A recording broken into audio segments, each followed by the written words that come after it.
Holy.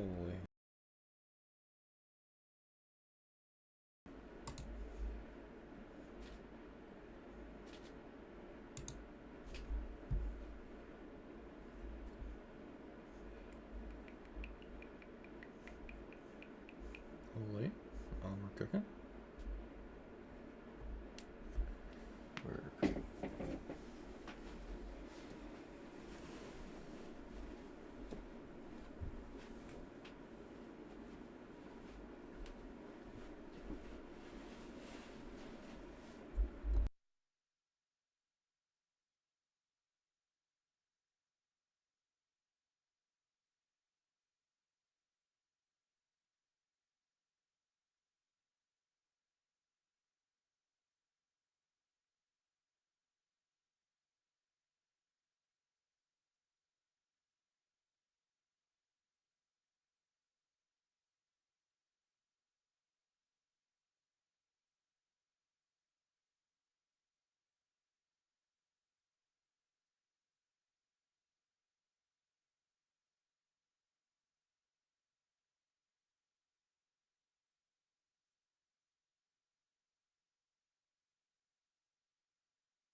Okay. Oh.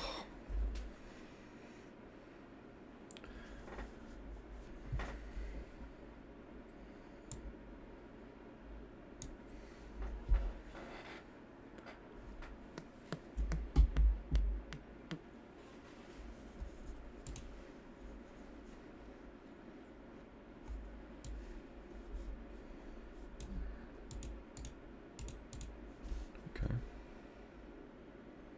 They were so chilling. Okay, let me just audio check real quick.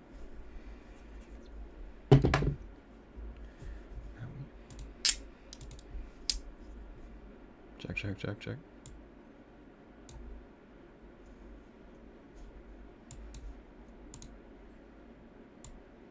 Okay. We're chilling.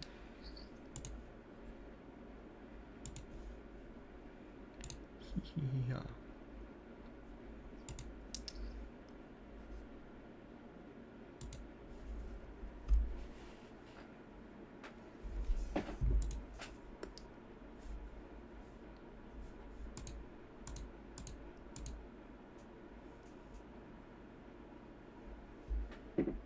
Uh-oh, we're dying.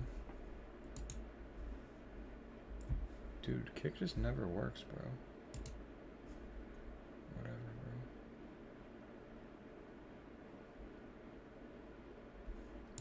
It's just, kick just dies every time. I don't know why. Do I just not have the bandwidth?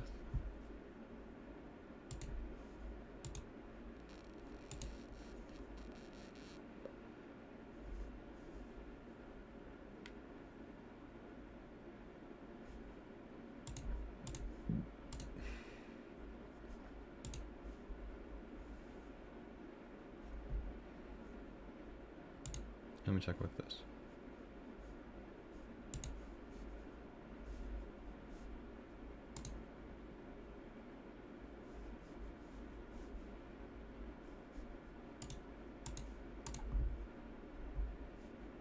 Oh, it's gonna be dank actually, but whatever. Check.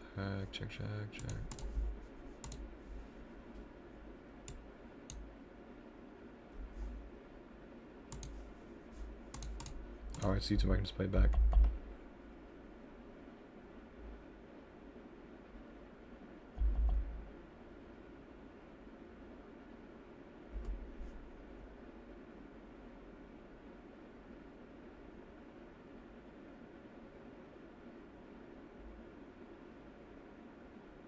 Okay, I'm gonna restart it. I don't know.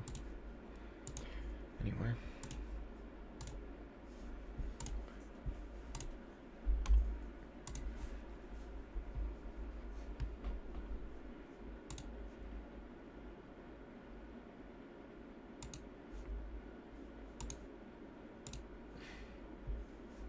Dude, I can't change the game though? Like, that's annoying.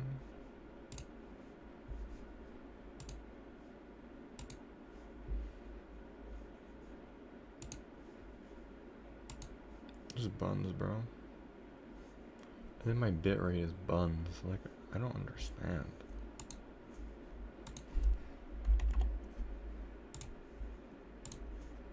You have to change my titles because apparently you can't do it in Restream, which is really fucking annoying. I mean, I can change my title, but I can't change my category, which is like arguably more important than your title.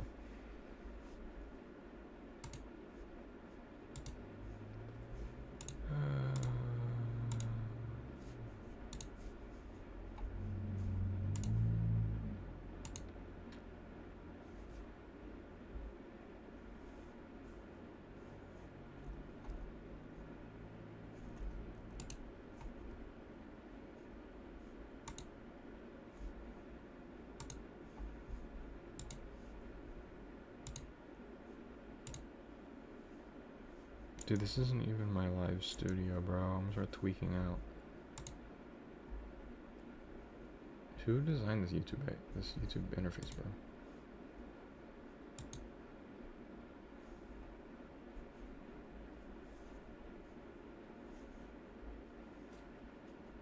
Bro, is there even a way to like Latin? I'm so lost right now, bro.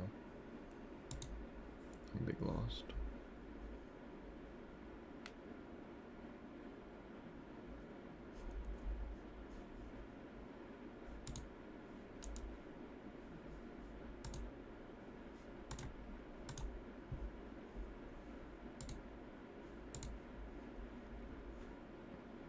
Like, how do I change my? Is there's categories on YouTube? I know there is. But when I click edit video, it just goes into like the video for when the live is posted.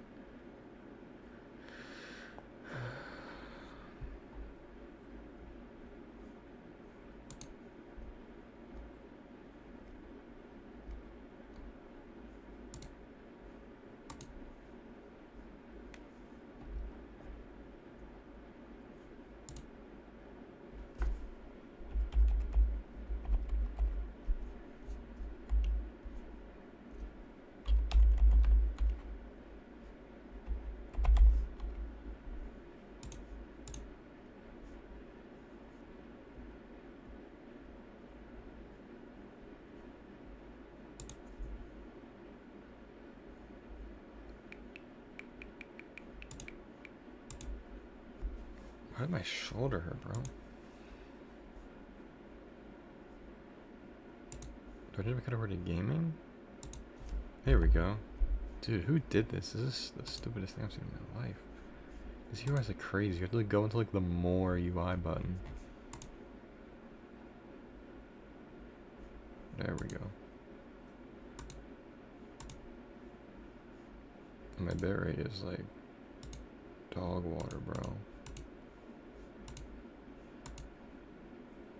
Okay, whatever.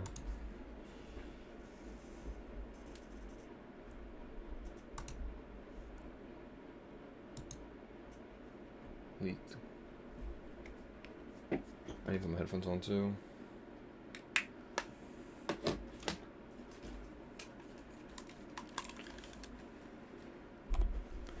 Guess it doesn't work without my headphones.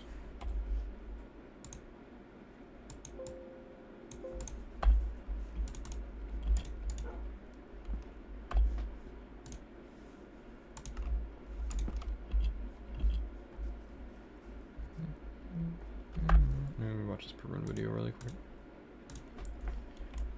I need to buy a third-party router, bro. I just hate having Wi-Fi issues.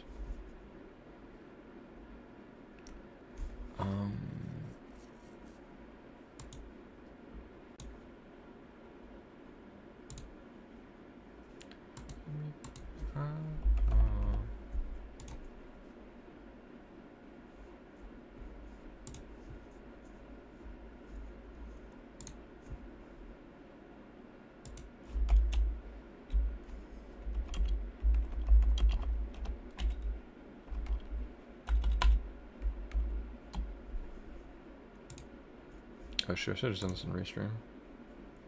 Hold up. I'm sorry, I don't know what the hell I'm doing, bro. This shit is annoying.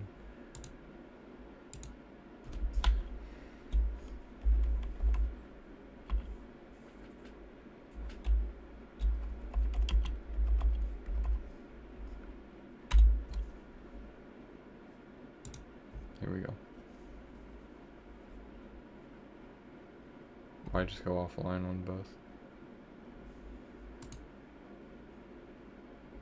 The fiddle kick just happened, bro. Oh, we're good? Why did it, like, do that?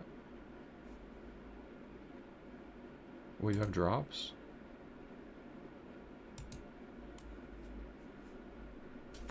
We don't farm drops. That's not really what we're looking for. Okay, per run video is what we're watching. Why is everyone spiraling? I don't have ads. Oh my god, I gotta switch accounts.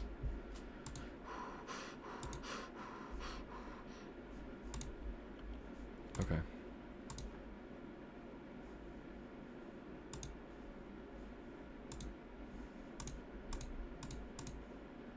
Okay, so there's drops apparently though. So you can get this goofy skin. What even is this skin? Fossil. And you get you just watch 10 minutes. Oh, that's brain rot. That's actually so bad. It's like 20 TikTok videos. Come on now. Okay.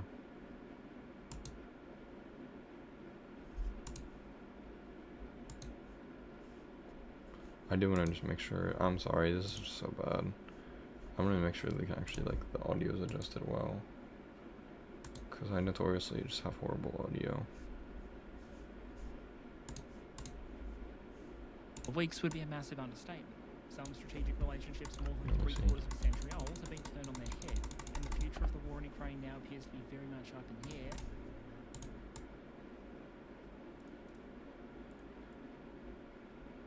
Okay, why is that actually, like, not that loud?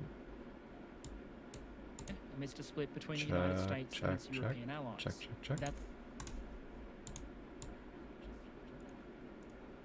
that sounds better, I guess.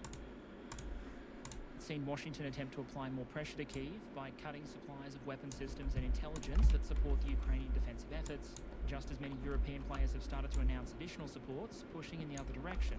While the time will probably come soon to pass all the impacts those changes might have on the war in Ukraine and global security more broadly, while all those parts are still in motion and a lot remains unknown, it's important to remember that there's still a war on. And one way or another, as attempts at diplomacy play out, those battlefield dynamics are likely to matter. And so today, to set the stage for everything to come, I want to have a look at the Ukrainian battlefield in early 2025, asking how the battlefield has changed since the latter stages of 2024, how the two forces were positioned before these recent policy changes, and how that might shape the international diplomacy pressure we're now starting to see play out. To do that, we'll start by splitting the war into two primary efforts. The ground campaign, looking at territorial changes, battlefield dynamics, and some of the major reforms and changes that have shaped those dynamics and results, and then the longer-range missile, drone, and air defense efforts. We'll then try and pull those two together to generate a broad outlook, trying to determine what trajectory the war was on before the recent US decisions to start cutting support, and thus by extension, what kind of impact changing US or European support levels might have. Essentially, we'll spend most of this episode focused on what was happening, and the last 10 minutes or so on what we're starting to see now. But before we get into it, I'd like to welcome back a returning sponsor. Keeping up with news and international events can be Yeah. So we're cooked, chat. difficult week. Ground help give you a discount. Is Ground News even good? So in a value Heard about it a lot. I don't even know if it's good or not. TBH. Let me make this bread real quick. Bread. I'm gonna make a barrel for down there. But,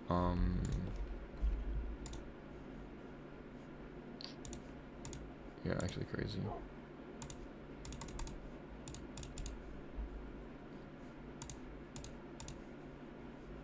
Okay. evaluating the state of the Ukrainian ground war in late 2024 and early 2025, I think it's worth trying to understand what both sides appear to have been trying to achieve. I've sometimes seen commentators suggest that neither Russia, Ukraine, or both have any real concept or plan of how they want to bring this war to an end. Based on the way they behave militarily, though, I don't believe that's accurate. That's not true. Nor does it look like either the Russians or Ukrainians are aiming for an endgame where their tanks roll through the enemy capital. Instead, many of their kinetic actions appear aimed at more limited military objectives and putting the maximum possible pressure on their opponents To concede. accept what they would regard as a favourable peace deal. Publicly going into 2025, Russia maintained its maximalist war goals, claiming swaths of Ukrainian territory that it doesn't currently control, and seeking to impose a range of conditions on the Ukrainian state that would essentially leave it vulnerable to a potential Russian follow-up. The challenge for Russia going into the year, though, was that barring any collapse of Allied will, there was a massive mismatch between the resources available to the Russian military and the scale of those objectives. And so in the closing months of the year, we did see some Russian offensive actions, but aimed at much less grandiose objectives, and general efforts to attrit and pressure Ukrainian forces, perhaps in the Just hope that either civilian Ukrainian military attacks, or foreign like support just for it mass would run strikes. out before Russia's military resources Yeah. did. Ukraine's objectives, to a great extent, appear to have basically been the inverse of the Russian ones. Minimise Russian territorial gains, hold on to a foothold in Russia itself to use as leverage in negotiations, and inflict as much attrition on Russian forces and the Russian economy as possible, in the hopes that Russian resources would run down before Allied support did, leading to a more favourable peace deal. So let's look at the ground war first. When we last talked about the ground war in detail back in Didn't work. November 2024, Russia was very much on the offensive. And indeed, for several months at that point, Russian territorial gains had been faster than they had been earlier in the year, and were accelerating. Since that time, though, it appears that Russian advances have started to lose momentum. The chart you can see on screen here shows the net change in territorial control between Russia and Ukraine month by month Show through us. 2024 and early 20... Territorial gain.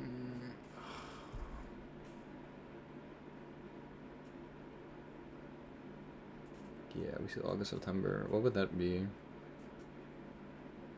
That's not. Would it be Kursk? I don't think Kursk is that moves the needle that much, though, right? I'll link the sources for these figures in the description, with particular credit to Warmapper. What patterns it shows, I think, are relatively clear. Relatively glacial Russian advances from February through July, 600 square kilometers. And 1,000 square kilometers. Yeah, that's actually horrible. 200. Like some of these are like literally like a few mile, like a front moving like a few trench lines over. a significant net Ukrainian gain in August, followed by more rapid Russian advances in September, October, and November. For the first half of the year, Russian gains of significantly less than 200 square kilometers per month were fairly typical, and in months like March, April, and June, the figure was below 100. But in September and October, we saw estimated Russian gains close to 600 square kilometers.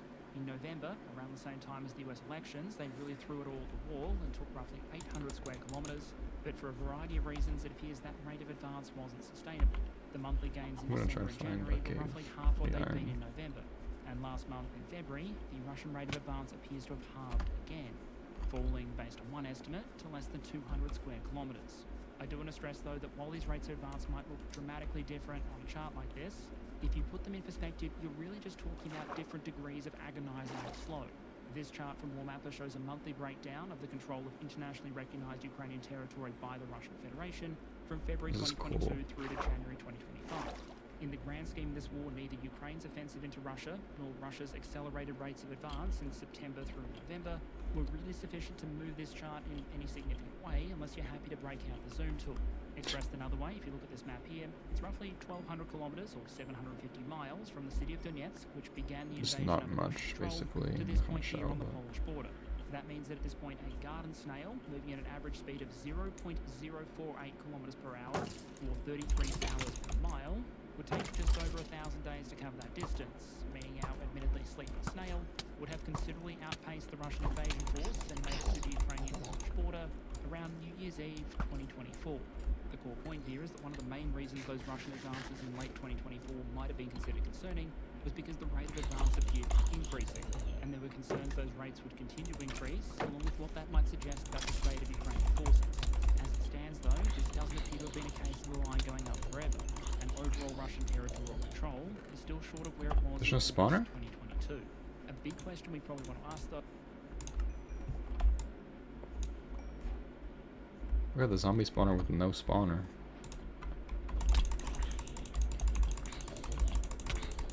Bro, these zombies are so annoying, bro. Nobody looted it because there's nothing here. Oh, a saddle. That's actually what I needed. There's no spawner in the thing. 2 saddles. And golden horse armor. It's just odd. Anyway. Anywho. Though, is whether that decreased rate of advance is due to Russia Redstone. applying less defensive pressure, or whether it's driven by the Bro, where are these guys coming from? Like, I shit. suggest one of the best proxy indicators we have for that question are Russian equipment and personnel loss rates. Generally speaking, offensives tend to be very expensive, so if we see Russia losing less stuff and people, all else being equal, that might suggest fewer offensives or smaller offensives. Meanwhile, if we're still seeing a lot of stuff lost but less territory gained, that might suggest a reduction in success. That's what I broke it and necessarily then that almost and what died. I think the remember data we now. have available to us tends to No point fucking to iron here, though. is it being a bit of both. Looking at visually confirmed losses of selected categories of Russian heavy equipment in the war spotting database does show a drop-off. In October-November, you're talking about roughly 560 pieces per month in those categories. Jump forward to February, when the rate of advance had really started to slow down, and the number was close to 300, 296. That's the kind of change that might imply less offensive intensity, but at the same time, that drop wasn't enough to compensate for just how much the Russian advance slowed down, and you start looking at losses per territory taken. God As this damn. chart shows, from November to January, Russia was taking a fairly consistent rate of heavy equipment losses relative to the territory it was taking. Russia was gaining somewhere between 1 1/4 and 1 3/4 of a square kilometre for every vehicle or piece of heavy That's equipment lost. To convert that into traditional American measurements, 1.5 kilometres is about 14 football fields. Probably still not great from a Russian perspective, given it would imply Russia would run out of stuff before reaching its stated territorial goals, but still much better from a Russian perspective than what we saw in February, where the exchange rate basically doubled to around 1.5 pieces per square kilometre. At that rate, just taking the rest of the Donetsk region would cost about 13,300 Russian heavy equipment losses, a number not that far removed from the number of systems Russia is visually confirmed to have lost to date. Checking whether the same relationship exists with estimated personnel losses is a bit harder. Some of the most robust methods we like to use here, like Russian military obituaries and probate counts, are very much lagging indicators. If a soldier is killed in January, Takes a it might take while. time for the family to be made aware of it, to post an obituary, and for those tracking those obituaries to identify and count it. That means they tend to show very low numbers for current and recent months, with those numbers then steadily being revised upwards over time. That being the case, just to illustrate the potential pattern here, I've switched over to using Ukrainian data. As I said in the video on Russian casualties, Ukrainian estimates for Russian losses tend to be above other estimates, and so what I think we should pay attention to here is not so much the raw numbers as the changes over time. And what this shows is a claim that Russian casualties per square kilometre taken fell dramatically from Q3 to Q4 2024, but in 2025 the ratio of troops lost per territory taken has started to dramatically increase again, with the January claim rate being about 100 per square kilometre taken and the February rate closer to 200. And to put those Damn. numbers into some perspective, a loss rate of between 100 and 200 per square kilometre would suggest that taking an additional 8,000 square kilometres in the Donbass, for example, would cost somewhere between 800,000 and 1.6 million casualties. Even if we assume the Ukrainian figures are overinflated by a factor of 2, you're still looking at between 400 and 800,000. The big picture stats then would appear to basically suggest the following. Like, in the first few months of 2025, Russia has still been pushing hard at several points along the line and paying a significant price for it. But for whatever reason, they may not be pushing as hard or going as far as they did before. But it's worth stressing that even if for now that's the overall picture, the story is far from the same at every point along the very, very long battlefront. Compared to November, there are arguably places on the line where the dynamics have shifted more in Ukraine's favour, others that have remained mostly static, and some that have shifted in Russia's favour. These two images, for example, show the area around Pokrovsk. On the left, the start of January, and on the right, the beginning of February. As you can see, the attempted Russian approach doesn't appear to have been to try and bulldoze through the urban agglomeration of Pokrovsk itself, but instead to try and get around it. A potentially significant Russian objective, marked quite clearly on that map, is going to be that major supply road. And over the course of several months, we've seen the Russian forces try and work their way around the south of the city to try and hook up towards that ground line of communication from the south. Jump forward to these images, showing the change now from February to March, and you'll see a number of Russian incremental gains, particularly in the south, around Shevchenko and Andriivka, but also some little splotches of blue closer to the city itself. These represent small Ukrainian counterattacks that have taken back all or parts of a couple of smaller villages. Those positions obviously matter because even partly destroyed clusters of buildings are probably going to provide a lot more cover to defending infantry in the surrounding fields. And so without those positions, it's likely to be even harder for attacking Russian forces to find a place to stage, take cover, and keep pushing with that effort to look ever further behind Pokrovsk. A look at the visually confirmed losses attributed to the region also indicates that things might have shifted in Ukraine's favour, even if the situation is still very difficult. What you're looking at on screen here is a chart showing the ratio between Ukrainian and Russian losses of main battle tanks and selected AFE types, like IFEs and APCs, in data updates published by Nalcio, who tracks these things, in December, Ukraine's up on everything, it's crazy. March. The reason I've honed in on those heavier vehicle types is because otherwise the data does tend to get fairly choked up with things like infantry mobility vehicles that are relatively more common in Ukrainian service, but also much easier to replace than something like a tank or a BMP. What it shows is the ratio shifting from roughly 3 to 1 in Ukraine's favour in December to actually being somewhat in Russia's favour in January, when advances were amongst their most rapid, before shifting back radically in Ukraine's favour in the February and March updates. Because the sample sizes here are so small and this is such an imperfect exercise, I'd warn against reading too much into this. But it does tend to align with the idea that this might be an area of the front where Ukraine is doing comparably better than it was a couple of months ago. Finally, to give an example of a case where the Ukrainian military position has likely deteriorated significantly, we actually have to go to Russia and the Ukrainian Special Military Operations Zone in the Kursk region. This one's particularly special and worth noting for a couple of reasons. Politically, the existence of this Ukrainian holding has likely been more than a little embarrassing for the Kremlin. And there was a lot of chatter suggesting that one of the reasons the Ukrainians might want to hold on to it Negotiations, would be to use it as obviously. a bargaining chip in negotiations. Perhaps unsurprisingly then, we saw Russia throw a lot of resources, including some North Korean resources, at the Ukrainians holding here. And over the last couple of months, we've seen a steady overall contraction in the amount of land the Ukrainian troops hold. Militarily, though, the situation of the Ukrainian defenders, which is obviously more difficult here than it is in many points in Ukraine, because of the absence of pre-existing fortifications that they can use, and the more vulnerable logistics flying back to Ukraine, really only dramatically deteriorated fairly recently. Soon after the announcement that US aid and intelligence would stop flowing to support the Ukrainian military, Russia appears to have launched a significant offensive action aimed at cutting off a lot of the Ukrainian salient. As best as we They can probably assess will. reporting, I mean, it appears the Russians may well have achieved that goal, yeah. cutting into the base, if you like, of the Ukrainian salient and threatening supply routes. Whether the situation will stabilise or will it be the final days of this Ukrainian holding in Russia is something that only the coming days and potentially weeks will tell. But based on anecdotal reports from the front and the data we do have, the situation for the Ukrainians fighting there does appear to have become very, very difficult. And my expectation would be that we see the Ukrainians withdrawing from or being pushed from some of their positions in the near future. They might negotiate after Everything that. up to and including a full withdrawal being on the cards. If you look at the same kind of visually confirmed loss breakdown that we use for the Pokrovsk region, you can see an evolution in the opposite direction. A highly advantageous exchange rate for the Ukrainians in the December updates, below average ratios by the standard of the wider conflict in January and February, and while we don't have March data yet, I'd wager there are decent odds that the situation has deteriorated further. Again, the core point is that whatever the overall trends are, the local trends can always be different. And at the moment, Kursk is looking very different to the likes of Pokrovsk or Toretsk. The broad themes here are probably threefold. That Russia generally maintains the initiative along a lot of the front, that its rate of advance has slowed, and that in certain areas the Ukrainian defence has often seemed quite active, and capable of at least temporarily seizing the initiative at a local level in order to complicate broader Russian operations. And it's almost certain that it's a state of affairs that won't remain static. We will almost certainly see more large-scale Russian attacks, some of which will be successful and take ground, as well as times where things look more favourable to Ukrainian forces. But in January and February, the dynamic was what it was. It's still a long way from a situation where Ukraine is advantaged along the length and breadth of the battlefield, but it's arguably a much less favourable dynamic for the Russians than what we saw back in November.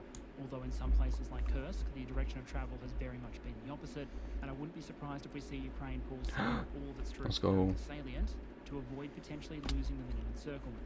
As for why we're seeing what we're seeing, there could be a couple of factors in play. One explanation, and I think the credible Bro, they're one, so is that annoying. part Like, of this shoot me, might be bro. down to the weather. Hit Ukraine is now me. coming out of its winter season, and the weatherman hasn't been doing Russia any favours. A lot of foliage is still going to be very bare at this point, which limits available concealment, which is very much at a premium in the Ukrainian context. Unless the fight is Like, taking place I'm in not an shooting urban there, sure, agglomeration bro. or a forest, most of the battlefield on Ukraine tends to be very open. And on a modern battlefield, where there aren't that many steps between being seen by one of the ubiquitous Drones, ISR drones yeah. flying about the place And being artillery killed, strikes. either by a drone or fires directed by a drone, troops desperately need whatever concealment and overhead cover they can find. Often that's meant hugging tree lines, but that doesn't help as much if the trees don't feel like providing as much cover until the weather gets warmer. It's worth noting that in a lot of battlefield contexts, the impact of the loss of that natural concealment is going to be asymmetrical.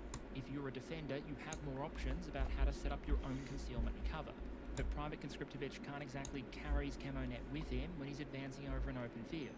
And if he tried to, the drone operators might ask questions when they see a bunch of bushes moving.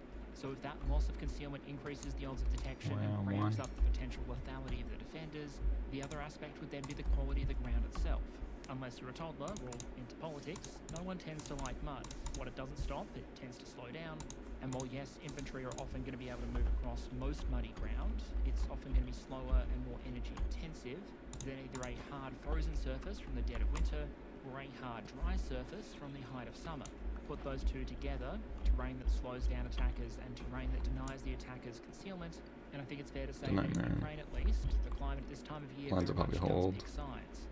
Then there are factors relating to the Russian military itself, particularly issues with equipment availability and resupply. After years of Russia taking extraordinary heavy equipment losses, only to largely make them up by pulling metal out of Soviet storage yards, we're now seeing more and more evidence that model, if you like, might not be keeping up with the task. And one of the big indicators there is the increasing use of civilian vehicles, not just for logistics, Civilian units at the front, vehicles. but actually as part of assault actions and other maneuvers. And while I think it's possible in some cases to make the argument that just as with Ukraine using Humvees for assaults, it might sometimes be better to have a more Like- mobile, lighter vehicle rather than a heavier armoured one in order to... This is how Mojang wanted us to kill skeletons. I'd argue there's all the difference in the world between an up-armoured Humvee or an MRAP and a UAZ 452 or Hunker. Because unless they've got the stripes treatment, Scooby-Doo vans aren't particularly known for their all-terrain assault capabilities. Meanwhile, in rear areas, we're still trying to get an understanding of how many donkeys, horses, and other animals the Russians are using to supplement their Oh, logistics. shot. When this news first started to come out, we saw a lot Bruh. of arguments extolling the virtues of donkeys and mules for military logistics and talking about their long history in that role. Yeah, And like it's in the true that even 1700s. today, there are certain terrain types where a military might choose to turn to these animals as The one of its first Himalayas. options. But the open plains of Ukraine are not the bloody Himalayas. In Ukraine, Did I say? its vehicles to have carrying capacity, mobility, and maybe some protection, so that a single FPV with 1 Nothing. kilogram You hopefully payload won't want to feed it doesn't food include either. planned ammunition delivery to a roadside pyrotechnic display. My understanding is that generally donkeys don't tend to outrun or outcarry a properly built truck, and I haven't yet seen a Russian donkey equipped with either armor or a drone jammer. Some ERA on there So soon, suggests though. that it is a sign of accumulating pressure on Russian resources, not the logistician's preferred first option. And while we've seen that pressure placed on Russian heavy equipment reserves, at least in the last few months when supplies were flowing to Ukraine before the recent freeze, there's some evidence we've also seen a narrowing of Russia's firepower advantage in two critical ways. The first is in the volume of artillery shell fire. I'll link a couple of estimates in the description, but at the moment, they generally range from 1.5 to 2 to 1. Still numerically in Russia's favour, but much less so than earlier. Damn, that's actually not that bad. Likely not ideal if Russia intends to be the attacking force the majority of the time. It's and gonna to account for advantage is gonna potential qualitative lose issues. real For fast. example, the famous quality control standards associated with North Korean shells, and on the other side, quality complaints about some Ukrainian manufactured ammunition, specifically some mortar rounds. Those issues can potentially impact the effect of both sides' fires. as can differences in quality and capability between the guns themselves. While both sides operate an enormous range of artillery The systems, Russian you'd expect your keep average Ukrainian 105 reactivating them. mm gun to be more So let's accurate see. and more dangerous than your average Russian 152 or 122. It's also claimed we may have recently seen a reduction in the effect of Russia's glide bombs. These were a particularly massive feature of Russia's firepower advantage through 2024, Chips? a major part of the campaign in aren't Kyiv in particular, and going? potentially also a major factor in favour of the Why would they not VKS be hitting maintaining its anymore? budgets, as opposed to being broken up for parts and assault units. Over the course of 2024, we saw Russia realise it was onto an apparent winner and scale up these glide bombing attacks while also improving the tactics, techniques and tools. The average range of Russian glide bombs appears to have increased significantly, along with the number that were being dropped on any given day. And given just how large a payload an air-delivered bomb can deliver compared to the likes of an artillery shell, these are reportedly a major factor in helping Russia break down many of Ukraine's defensive positions. The challenge, however, is that in order to destroy defensive positions, you need to hit them, or at least hit close to them. And at least anecdotally, there are claims from Russian and Ukrainian sources that might have gotten a lot harder. Although again, I need to stress we're talking about claims by anonymous sources or posted on social media here, so take everything that follows with a grain of salt, but the basic claim goes something like this. The effect of Russian glide bombs on Ukrainian defensive positions is believed to have fallen off significantly from its peak last Why year. would that be? Some Ukrainian That's sources claim odd. they're now being hit less often. It's As to less. why, different explanations have been put The forward, chips? I think but the they may be chips embargo, operating right? together. A major issue may be the weather and all the associated challenges that brings. Ukrainian drone strikes on Russian ammunition depots and air bases may have destroyed some of these bombs on the ground, and there may also Sanctions be a role being played by Ukrainian defensive adaptation. or Basically looking at some of the success the Russians have had, I don't know about raiding Russian down chip NATO manufacturing. satellite guided systems and deciding to return the favour. According to one Russian source, which I'll link in the description, the Ukrainians have gotten much better at using electronic warfare to interrupt the satellite guidance system of the Russian UMPK guidance kits. They suggest that might have increased the number of bombs that need to be dropped to reliably destroy a target by somewhere between 8 and 16 times. Damn. They also suggest, however, that because a lot of the incentives in reporting have to do with the total number of bombs dropped, not whether or not they actually hit the targets, Bro. mission planners and commanders seem to tend to not task an adequate number of bombs against each target, leading to a lot of bombs being wasted and a lot of targets not being destroyed. As he puts it, quote, all efforts are thrown not at effectively hitting targets, but at drawing beautiful columns, end quote. All of which suggests that, at least for the moment, Ukraine may have been successful in reducing the amount My of neck damage hurts on average so bad. that each of these drop bombs would Like, be doing. so There are, bad. of course, two caveats to attach to that. Missing more often doesn't mean never hitting, and so Russia has had considerable scope to at least partially offset that effect. The Ukrainian by dropping fires are not large nearly bombs and as dropping them more close often. to And so Russian indeed, if there glide hadn't been a bombs. tactical or technical response by the Ukrainians, we should probably have expected the amount of damage these Russian bombs were doing to increase over time, rather than potentially level off or decrease. The second point is that jamming obviously doesn't destroy bombs, it decreases their accuracy, and so it potentially doesn't stop these devices being very, very dangerous against large area targets. On the 8th of January, for example, it's reported a Russian glide bomb hit a Ukrainian industrial facility in Zaporizhia, reportedly resulting in 13 civilian dead and 100 Jesus. wounded.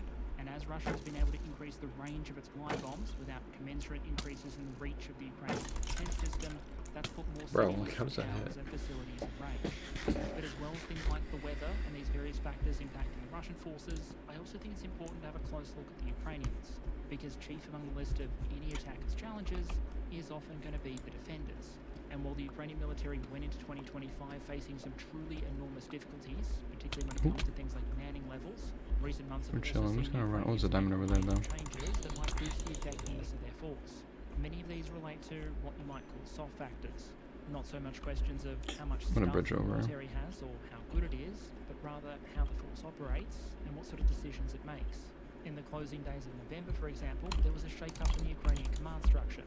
General Drapaty got the tap on the shoulder to be Ukraine's new head of its ground forces. And while any personnel change is inevitably going to draw mixed opinions, this one generally got the nod in Ukrainian circles. Through much of 2024, Drapaty had served a bit of a firefighter role in the Ukrainian military. After Russian troops found the Ukrainian opponents mostly unprepared during the first days of the Kharkiv offensive in May 2024, Drapaty was brought in to replace the Ukrainian commander who had dropped the ball and stabilise the situation, which he obviously did. Come September, he was swapped to Luhansk to try and improve the situation there, which again, it appears he did. Bro, like, Having made where are the significant spawners local at? improvements several times, it appears the Ukrainian government decided to try and see if they could do it with the entire army. He was given the commander of ground forces position on the 29th of November, And then, to go along with it in late January, command of the Ukrainian operational grouping responsible for some of the hottest and hardest Put enchantment areas of books in there? front, Okay. stretching from the Donetsk region in the south to Kharkiv in the north. From his appointment, Podopatny has said he'd be launching a range of efforts to reform the Ukrainian ground forces. That included efforts to update the recruitment system, fight corruption, improve training, and to better leverage technology. Those efforts were always going to be very closely watched, given Okay, some you of the beat embarrassments Ryslowski. that had afflicted the Ukrainian military right before he took over. For example, in a very high-profile incident, the newly formed Ukrainian 155th Mechanized Brigade had generally lurched from one disaster to the next. Even before the brigade was deployed for the first time, many of its personnel had been stripped to replenish other units. And perhaps unsurprisingly, its first deployment to Pokrovsk reportedly resulted in heavy casualties for questionable battlefield effect. The unit faced major issues with troops going AWOL or deserting, along with a range of other issues that aren't exactly Sucks. correlated with peak battlefield performance. The end result is that by the 4th of January, just over a month after Podopatny took command of the ground forces, the 155th was reportedly disbanded, and by late January, the former brigade commander was criminally charged. Damn. If it was a particularly extreme example, it did arguably serve to highlight some potential wider What about trends. banned? I'm sorry, I gotta Namely, check that this often one. newly formed Ukrainian formations that didn't have the benefit of battle-hardened commanders or experienced veterans in their ranks have often, man for man or tank for tank, taken considerably higher losses and performed much less effectively than some of Ukraine's more veteran units, which led some commentators to raise questions about the wisdom of continuously trying to raise new formations, even as existing ones were often short on manpower and equipment. By early January, those arguments appear to have finally won out. It was announced that Ukraine would no longer be trying to form new brigades, but instead directing newly mobilized personnel to existing more veteran ones. The basic idea here appears to have been simple and historically sound. Rather than creating new, truly green formations, Reintegrate, kind of yeah. like staffing a building site with nothing but first-year apprentices, history shows that's the kind of approach that can work, but not without a reasonable chance of chaos and cost along the way. Instead, the new approach appears to be to fold new recruits into formations of those who've been there and done that. Slowly introduce those green troops into veteran formations, where they could learn from and benefit from the leadership of veteran troops, NCOs and officers. It also meant that nominally, if you did have effective, proven brigade commanders, as both Ukraine and Russia do at this point, you could potentially boost the impact those commanders would have by giving them more resources to work with. Meanwhile, at a higher level, the Ukrainians also kicked off a wider-scale organisational change. For much of the war, the Ukrainian ground forces have been dominated by the brigade structure. But since November, coincidentally the same month where Podopatny was appointed, we've heard reports the Ukrainian military is moving over to a core brigade system. The idea here is to place a more important core command structure over groups of brigades, most often 5. That could potentially improve the coordination and communication and cohesion of those now connected forces, as well as create a higher level HQ with its own core level resources, which could allocate as required. It's notable that the Russian military arguably made a lot more change in this area and made them much earlier, switching the organisational focus away from the battalion tactical group towards higher echelon formations relatively early in the war.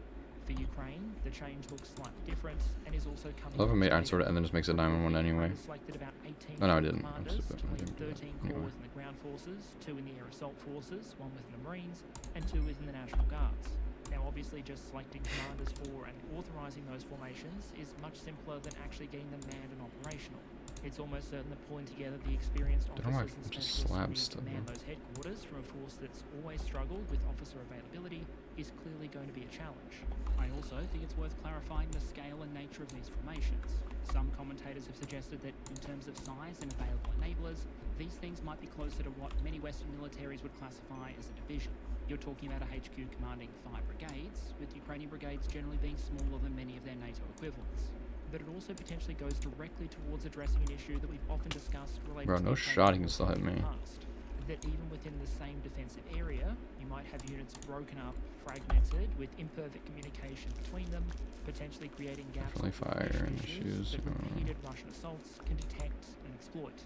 Alongside the command changes, I think we've also seen signs of Ukrainian tactical adaptation, specifically the Ukrainians coming up with better defensive approaches to deal with Russia's preferred offensive tactics. To greatly oversimplify, you could compare some of the Russian offensive tactics we've seen to the eroding effect of waves against a rock. Assault units will often conduct attacks with relatively freshly contracted personnel, and then once they're exhausted, they'll rotate back for regeneration, only for another Do unit it to again, take their yeah. place while they do so, in order to maintain that constant pressure and eventually erode away a gap. The wave description here doesn't imply these things look like human wave assaults or World War II bonsai charges. Instead, it reflects the continuous frequency of these assaults and the way they can eventually break down the defense. From a Russian perspective, that kind of approach might enable them to leverage one of their advantages, the superiority of manpower, while also bypassing one of their major weaknesses, the quality of that manpower. As we covered in our Russian losses video, at this point in the war, a lot of Russian troops are going to be older, sicker and less fit than they were in February 2022. So bad. Plus, many of them will have gone through considerably abbreviated training programs compared to those pre-war professionals.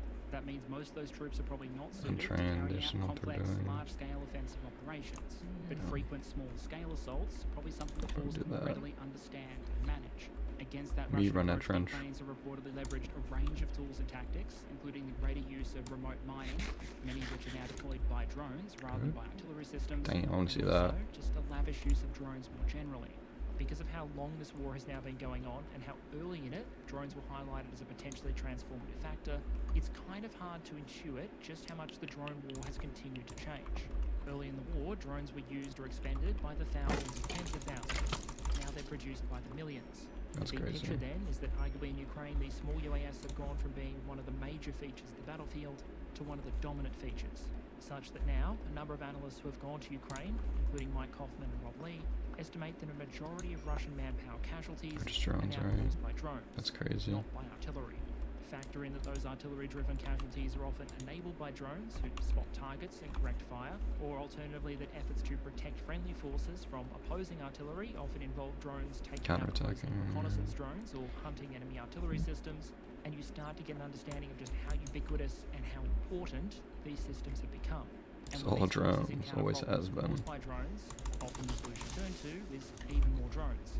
In many places in Ukraine, for example, getting troops or supplies to the front line or rotating troops back is an incredibly dangerous exercise. Drones can monitor supply routes and be attracted to supply vehicles like gamers to a loot drop. That can mean infantry having to move long distances on foot to be less of a target, or troops on the front line not being rotated as often because of just how dangerous that rotation process can be. Drones in turn are then sometimes being used as a partial solution to that problem, with heavy rotor drones or UGVs being used for resupply efforts, and we've seen cases of traitorous examples of drone kind being used to carry anti-drone jammers. To a great extent, shotguns, war, and classic. Ukraine has often been able to compensate for deep shortages in certain systems and capabilities by just throwing more drones and more drone innovation at the problem. A core problem they face, though, is that by themselves, drones aren't a fantastic option for holding ground. Standing on that ground, You need time and something to hold the enemy back. And even in this very modern war, that's usually come down to infantry in a trench or a tree line. And manpower shortages, specifically infantry manpower shortages, were generally assessed to be one of the Ukrainian military's greatest challenges going into 2025. I think the best available evidence suggests that it remains so, although we have seen the Ukrainians make some moves to at least partially address the problem. That includes further reforms to the mobilization system, as well as the creation of special one-year contracts for potential recruits in the 18 to 24-year-old cohort. For the moment, Ukrainians in that age bracket are too young to be forcibly mobilized. As for understandable demographic reasons, the Ukrainian government has generally prioritized trying to protect that relatively small 18 to 24? That sucks. In that sense, these new contracts represent a kind of compromise. You gotta send them out. Yeah, that's crazy. A single year rather than indefinite, as well as significant monetary benefits in exchange for potentially getting younger, fitter recruits into the military. That's crazy. I thought they were already pulling from 18 to 24. Not least of which causing bitterness against those who are forcibly mobilized in older age groups. That's crazy. At the moment, it does appear to have succeeded in bringing some more manpower. So they're not even forcibly mobilizing these people. Yeah, I didn't know that. That's insane. I figured they had already done the day one. But it's also been taking significant steps to try and improve its own effectiveness. And the potential improvement in some of those soft factors might go some way towards explaining the change we appear to have seen in the battlefield dynamics. The giant asterisk, of course, is that some of these soft factors might be almost as vulnerable to foreign decision-making as hard factors like ammunition availability. The recent US announcement that it would pause intelligence sharing with Ukraine, for example, may be devastating. Without US intelligence, it will be more difficult for the Ukrainians to target detect the missiles, literally everything. It will be more difficult to maintain awareness of moving Russian units, to identify Russian concentrations, to predict Russian offensive actions. Particularly bitterly from a Ukrainian perspective, it might also diminish the warning Ukraine has about some Russian air, drone, and missile attacks, putting even more pressure on Ukrainian air defenses. Civilians. Ultimately, more Russian weapons are likely to get through. Not because the United States is cutting back on military supplies or financial support, but because they're simply not telling the Ukrainians what they know.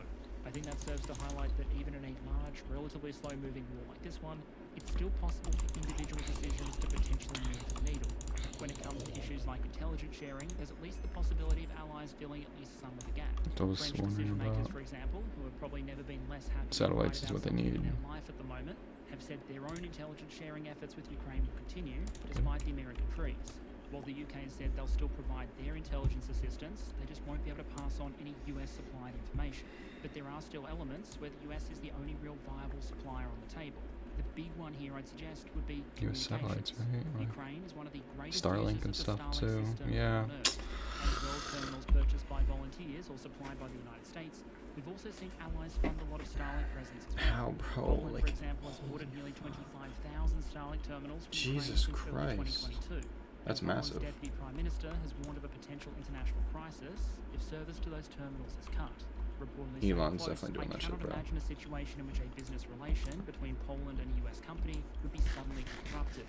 Quote, Yeah. were Ukraine's You access tell to 'em. Starshield and Starshield to be interrupted, the effect on communications and the battlefield more broadly would probably be rapid and very painful. For Devastating now, as the fuck. word from the United States and from Elon Musk is that Starlink service will continue, and were access to be cut, it would probably significantly change how countries and users around the world regard the reliability of the Starlink network.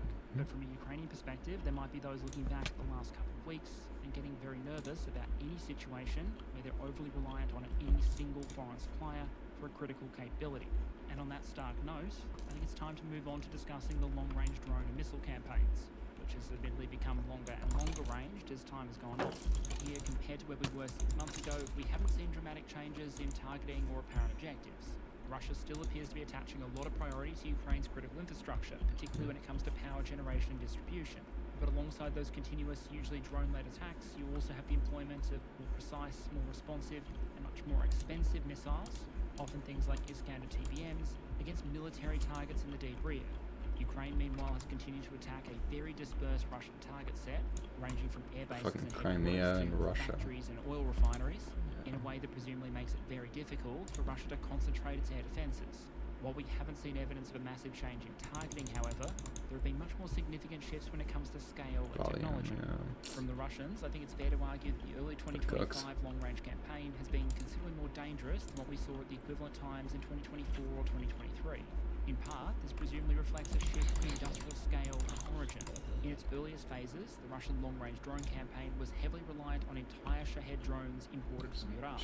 Now, though, it's overwhelmingly Russian derivatives of that system produced in Russia, which has given Russian engineers and manufacturers an opportunity to take feedback from the Bunch end of user bitches. and make these sometimes lethal flying Doritos a bit more so. Evidence suggests tinkering to just about everything, including the navigation system, but also the introduction of new models, payloads, and new tactics. Switching out the warheads on some drones is obviously a way to potentially increase lethality. Some Ukrainian sources attest to the use of thermobaric warheads, for example. We've also Yeah, I seen the heard introduction of cheaper and cheaper systems that can potentially bulk out attacks and serve as decoys.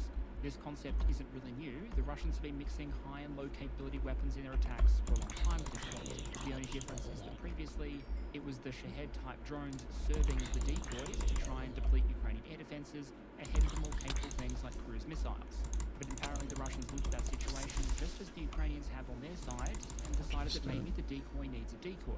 This is where you get things like the Russian Gerberov drones you see on the right there, that in terms of shape and intended radar return look at least kind of like a Shahed, while at the same time being considerably cheaper, in part because they're made of foam, at least partly. Damn. If cardboard and plywood drones were the Ukrainian entries into this very kinetic arts and crafts competition, it seems like the Russians have gone down a different aisle in the store when picking up their supplies and gone with foam. I'd suggest that's consistent with a pattern we've seen across multiple different sorts of weapon systems in Ukraine, which is the high-low mix. You use up a lot of low-spec equipment to make up the numbers and apply pressure on your opponent, and then you High use spec smaller for the amounts killing of much blow. higher-spec equipment to achieve critical effects where and when it hurts. The theoretical advantage of the approach is the defense system you need to deal with both of those threats can be very, very different. Build an air defense system around autocannons and low-spec electronic warfare, and you might deal with the drones, but the missiles are going to sail right through. But spec for those missiles, and the drones are going to run you out of interceptors. And when I say Russia and Ukraine have been able to scale up the quantities, I mean it. In January and February 2024, the Russians launched on average about 371 one-way attack drones per month. In January, February 2025, the number had increased to 3,225. This chart from the CSIS shows monthly Russian attacks going back to September 2022, using both long-range missiles and one-way attack drones. As you can see, back in early 2023, there were months when it almost seemed like the Some drones were diamonds, ultra bro. extra. The missiles weren't just doing a majority of the damage, they were also a majority of launches. But cut forward to late 2024, and while missile launch volumes weren't changed that much from the latter end of 2023, drone volumes had massively scaled up. If the early Russian long-range effort was a missile campaign with drones, the more recent Russian long-range campaign looks almost Ukrainian. Heaps of drones with a spattering of missiles. But while Russian attacks have ramped up, I think what the evidence suggests is that damage to Ukraine hasn't increased in anything like a linear fashion. That's because in this continuous battle of adaptation versus counter-adaptation, Jesus Ukraine is Christ. investing a lot of effort into defending against the developing drone threat. One example here doesn't have anything to do with the weapons so much as it does with detection and coordination. Russia's drones are cheap and potentially deadly, but they do have two drawbacks common to Where is a bro lot going? of systems that type. They're very slow and they're very loud. As many Ukrainians have had to try and sleep while the things are in the air were a test, the mixture of drone engines and anti-aircraft guns firing up in the sky isn't exactly lullaby material. And so reportedly, in addition to more conventional tools like radar, the Ukrainians have also set up an acoustic detection system to massively oversimplify. Wait, that's crazy. Imagine a massive number Smart. of microphones networked together and listening for the sound of drone engines. That gives the air defense system Wait, that's broadly actually a much meta as greater fuck. awareness of where the drones are and where they might be headed, which can then provide the kind of warning and intelligence you need to direct mobile drone defense units to intercept that threat and preferably bring it down with things like machine guns and autocannons, as opposed to having to spend air defense missiles. There's also another countermeasure we've seen the Ukrainians start to deploy, which is arguably fairly representative of the war as a whole. If you were to write out a list of fastest evolving hard kill CUS techniques, I'd argue interceptor drones would be near the top of the list. It wasn't that long ago that we saw Ukraine do its first experiments taking down Russian reconnaissance drones using FPVs. How? Nowadays, that's fairly Like, where common is that guy because at? the FPVs used are often purpose designed for the task. He's like up Some above of them me. have been converted into reusable systems by mounting John. things like shotguns rather than just kamikazing into their target. And now we're seeing some use of Remote interceptor drones explosives, that have yeah. high enough performance characteristics that they can actually catch up and intercept Shahed-type threats. As for why the Ukrainians might be turning to that as a solution, all the usual arguments apply. Availability, deployability, and affordability. Given how often in this war the answer to an emergent tactical problem has been Cheaper. throw a drone at it, Yeah, perhaps we shouldn't be true. surprised if the pattern holds here as Or well, a cheaper drone out even of if it. we are talking about using drones to counter drones. An extension to that point is that according to some analysts, while Russia's drones might be a cost-effective way of depleting and stressing Ukraine's air defences, they may not actually have been the most cost-effective part of the campaign when it comes to actually delivering explosives to targets. Recently, the CSIS estimated a Shahed-type drone as having a cost of about $35,000 per unit, carrying about 110 pounds of high explosives, and having a roughly 10% chance of hitting the target it was launched against. That generates a cost per hit scored of about $350,000 and a cost per 1,000 pounds of explosives delivered at about $3.2 million. By comparison, Russia's chunky supersonic anti-ship missiles from the Soviet era, Kh-22 and the modernized Kh-32, were ascribed a much higher estimated cost, around $1 million per unit, but the combination of a lower interception rate and a much larger Combination. warhead meant What is that the cost this? per target struck was only just over $1 million That's per, really odd. and the cost per pound of high explosive delivered much lower, around $480,000 per 1,000 pounds, as compared to $3.2 million for drone-based delivery. Personally, I think some of those numbers could do with some tweaking, but it does illustrate a point. In the long-range strike role, drones are a long way from always automatically being the best option. But all of those options are being used together to maximise the damage to Ukrainian targets like the power grid. At time of recording, Russia has just launched another large-scale missile and drone attack against Ukrainian energy and gas infrastructure, with the exact amount of damage done still being very much unclear. That said, the window for Russia's strategic bombing campaign to have a decisive strategic effect is probably coming to a close. Ukraine has increased its capacity to import electricity from European countries, restored what capacity it can, but perhaps most importantly, the bulk of the heating season has already passed, and the weather has generally been fairly kind to the Ukrainians. Damn. Warmer temperatures meant a shorter heating season and less energy demand during it, meaning that according to Ukrainian sources, through most of the winter, Ukraine was tapping less than 50% of its available import capacity. Obviously, one of the threats of these Russian actions is that over time there's a possibility for the damage to compound. But the vulnerability for Ukraine is always going to be the greatest during the depths of winter. In summary, just as with the campaigns in 2024 and 2023, damaging and disruptive, but not decisive. And I suspect that long after after this war ends, historians will continue to debate whether or not this was actually the most militarily efficient way for Russia to use tens of thousands of missiles and drones. Then, in parallel I think they to the Russian gambled effort, on the Ukraine's own Ukrainian long-range people not drones. wanting to fight. If you've listened to anything It I've didn't said about work. drone development in this or any other episode, you probably already Their know where willingness this to is going. concede. Over time, the overwhelming trend has been for Ukraine to hit more targets more often, and to do it over ever longer distances. Earlier this month, for example, Ukrainian drones are believed to have struck a Russian oil refinery more than 1,300 What? kilometres or 800 miles behind the front line. And while there was a time when long-range attacks on Russian energy sector targets used to be rather exceptional, so far this year we've seen multiple attacks every month, with Russian claims on the number of drones being used in each attack often being in the high double or even low triple digits. We have Damn. indications that Ukraine's added some higher-end systems to its one-way attack drone mix, including the kind of systems you can see on the right there. Basically mini-missiles powered by a small jet engine, which don't just potentially complicate the task of Russian air defense systems, they also blur the definitional line between Missile. a one-way attack drone and a cruise missile. That's cool. In terms of the current and future scale of the Ukrainian effort, we have a couple of clues to work with. Firstly, as I mentioned earlier, Russian descriptions on the size of these strikes, the estimated impact on Russian refining capacity, which Get we've out, bro. discussed in previous episodes, Get and also out. Ukrainian claims when it comes to production figures. Back in November 2024, Zelensky publicly set a production target of 30,000 long-range drones and 3,000 long-range missiles and drone missile hybrids in 2025. To put those numbers into perspective, if they were achieved, it would imply Ukraine in 2025 would be fleeing more drones and missiles into Russia than Russia had into Ukraine That's in crazy. any previous year of the war. Ukrainian estimates, for example, are that Russia launched about 15,000 drones and 4,000 missiles against Ukraine between late September 2022 Hit 'em with some and the meat. end of December 2024. Pause. Obviously, the Ukrainian systems we're aware of have much smaller warheads than many of Russia's missiles, and the Russian drone campaign now is much larger than it was in previous years. But that doesn't take away from the enormous scale of the ramp-up or air defense challenge here. There's a lot of Russia to cover, and so far, the direction of travel for drone manufacturing on both sides has only gone one way. Yeah. So while it seems unlikely that Ukraine's Jeez. kinetic sanctions on the Russian energy and defense sector are likely to have a decisive impact, it does seem likely that the costs they imposed have increased and will continue to do so. And so tying this all together, before we start accounting for all of the political changes we've seen over the last couple of weeks, where did all of that leave the war compared to late 2024? I think from a purely military perspective, things are obviously quite muddled, but it's clear that some of those military worst-case scenarios for Ukraine that we discussed in 2024 Are didn't coming ultimately about. eventuate.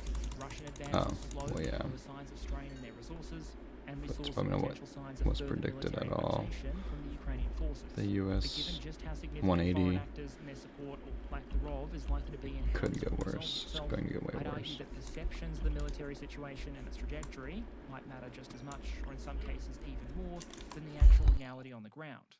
Because at the core of many of the arguments in favour of pressuring Ukraine to concede to Russia, rather than pressuring Russia to reduce its war aims, is a contention that militarily, that's the only possible option. Expressed another way, conceding to Russia might seem like it makes more policy sense if you assume that a total Russian military victory is inevitable.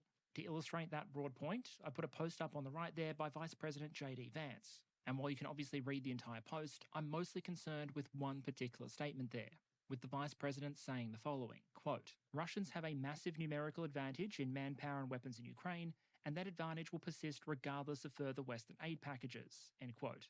A lot of the debate around Ukraine policy is going to be subjective and values-driven. But when you start talking about things like firepower, manpower, and materiel, you're into the realm of the quantifiable and data. And when it comes to Russia's advantages in those resources relative to Ukraine, I think the data has been very clear that those advantages do exist, but they're not fixed and they're not inevitable. If they were, Russia's advantage in artillery fires wouldn't have changed so dramatically over time. If not for North Korean assistance to Russia, the situation could easily have been to Ukraine's advantage. And if not for Western assistance so far, the Ukrainian deficit would obviously be far deeper. And if you look at just about any quote-unquote game-changing weapon system, whether that be Javelins and HIMARS and ATACMS for the Ukrainians, or glide bombs and hypersonic missiles for the Russians, we've seen how the impact can change over time. It's a cycle of introduction, adaptation, and counter-adaptation that we've seen many other systems like the American HIMARS follow, with each new decision, system, or adaptation shifting the balance again and again.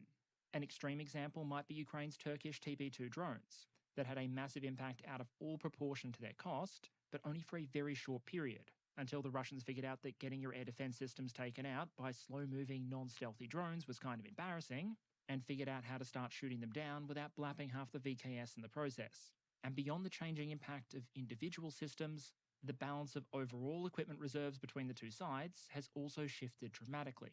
I'd suggest that what we can see by looking at Russian storages, as well as what they're fielding and in what quantities, is that Russia has already burned through a lot of the material that has kept their war effort running at this intensity for this long.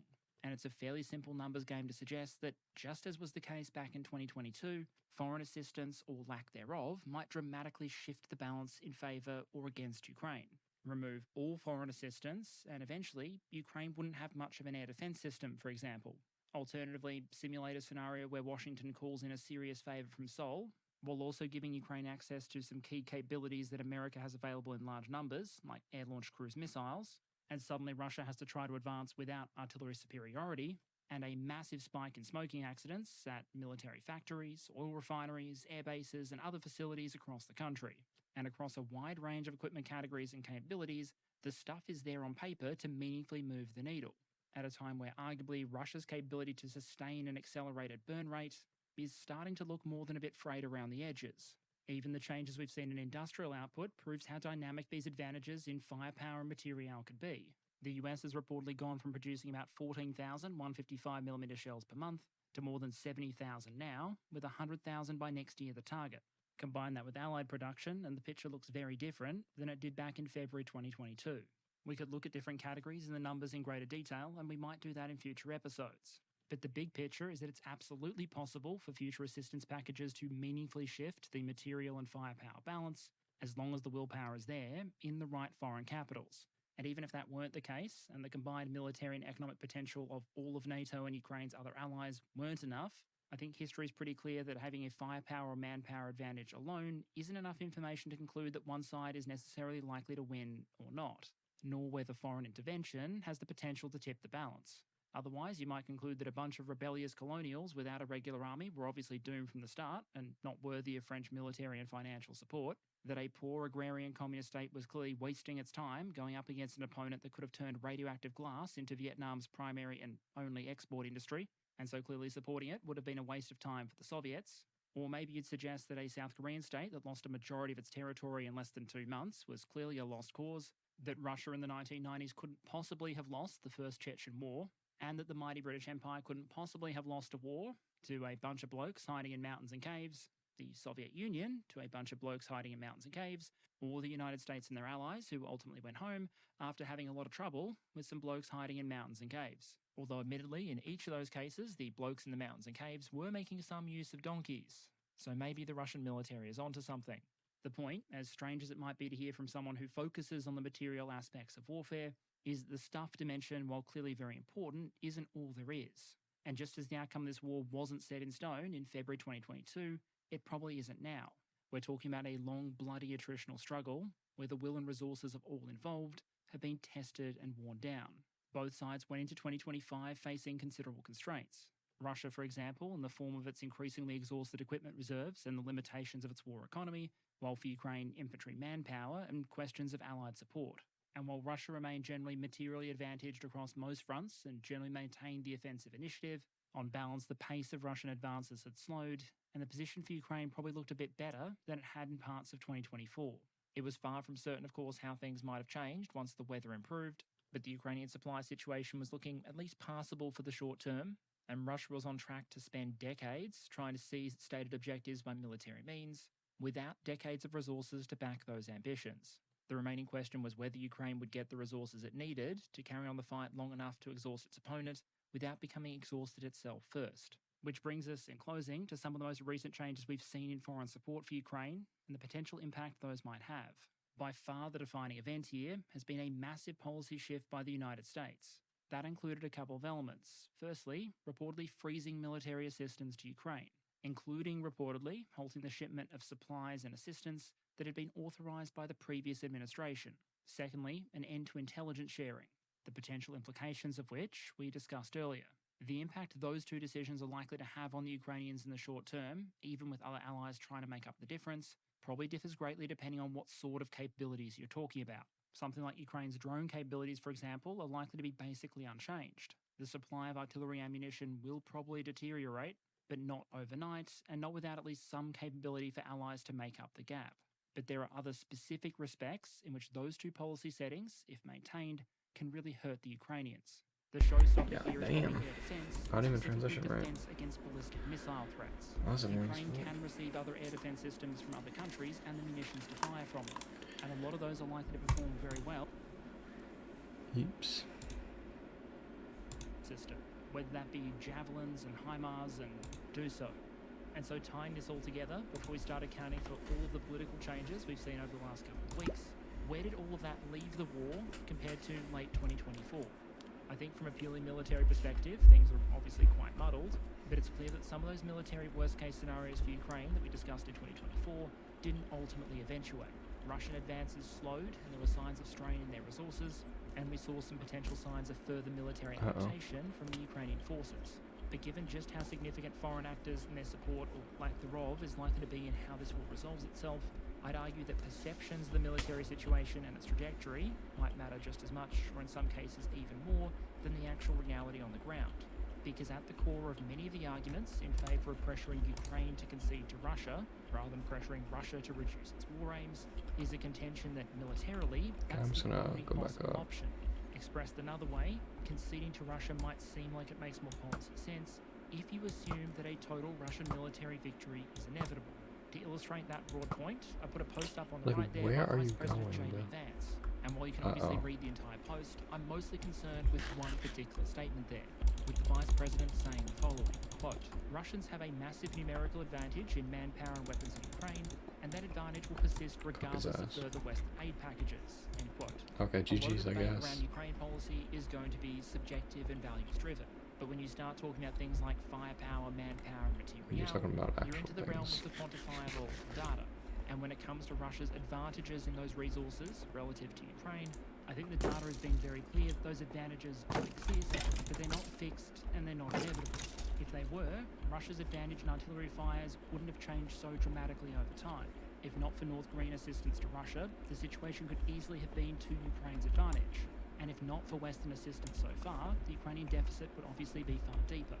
And if you look at just about any quote-unquote game-changing weapon system, whether that be javelins and HIMARS and Moves the needle. ATACMS for the Ukrainians, or glide bombs and hypersonic missiles for the Russians, we've seen how the impact can change over time. It's a cycle of introduction, adaptation, and counter-adaptation that we've seen many other systems like the American HIMARS follow, with each new decision, system, or adaptation shifting the balance again and again. An extreme example might be Ukraine's Turkish TB2 drones, that had a massive impact out of all proportion to their cost, but only for a very short period, until the Russians figured out that getting your air defense systems taken out by slow-moving, non-stealthy drones was kind of embarrassing, and figured out how to start This is a shooting dig them down site. without blapping half the VKS in the process. And beyond the changing impact of individual systems, the balance of overall equipment reserves between the two sides has also shifted dramatically. I'd suggest that what we can Leaked. see by looking at Russian storages, as well as what they're fielding and in what quantities, is that Russia has already burned through a lot of the material that has kept their war effort running at this intensity for this long. And it's a fairly simple numbers game to suggest that, just as was the case back in 2022, foreign assistance, or lack thereof, might dramatically shift the balance in favour or against Ukraine. Remove all foreign assistance, and eventually, Ukraine wouldn't have much of an air defence system, for example. Alternatively, simulate a scenario where Washington calls in a serious favour from Seoul, while also giving Ukraine access to some key capabilities that America has available in large numbers, like air-launched cruise missiles, and suddenly Russia has to try to advance without artillery superiority, and a massive spike in smoking accidents at military factories, oil refineries, air bases, and other facilities across the country. And across a wide range of equipment categories and capabilities, the stuff is there on paper to meaningfully move the needle, at a time where arguably Russia's capability to sustain an accelerated burn rate is starting to look more than a bit frayed around the edges. Even the changes we've seen in industrial output proves how dynamic these advantages in firepower and material can be. The US has reportedly gone from producing about 14,000 155mm shells per month to more than 70,000 now, with 100,000 by next year the target. Combine that with Allied production, and the picture looks very different than it did back in February 2022. We could look at different categories and the numbers in greater detail, and we might do that in future episodes. But the big picture is that it's absolutely possible for future assistance packages to meaningfully shift the material and firepower balance, as long as the willpower is there in the right foreign capitals. And even if that weren't the case, and the combined military and economic potential of all of NATO and Ukraine's other allies weren't enough, Ukrainian I think people will history is still. pretty clear that having a firepower or manpower advantage alone isn't enough information to conclude that one side is necessarily likely to win or not, nor whether foreign intervention has the potential to tip the balance. Otherwise, you might conclude that a bunch of rebellious colonials without a regular army were obviously doomed from the start and not They worthy should of French surrender. military and financial support, that a poor agrarian communist state was clearly wasting its time going up against an opponent that could have turned radioactive glass into Vietnam's primary and only export industry, and so clearly supporting it would have been a waste of time for the Soviets.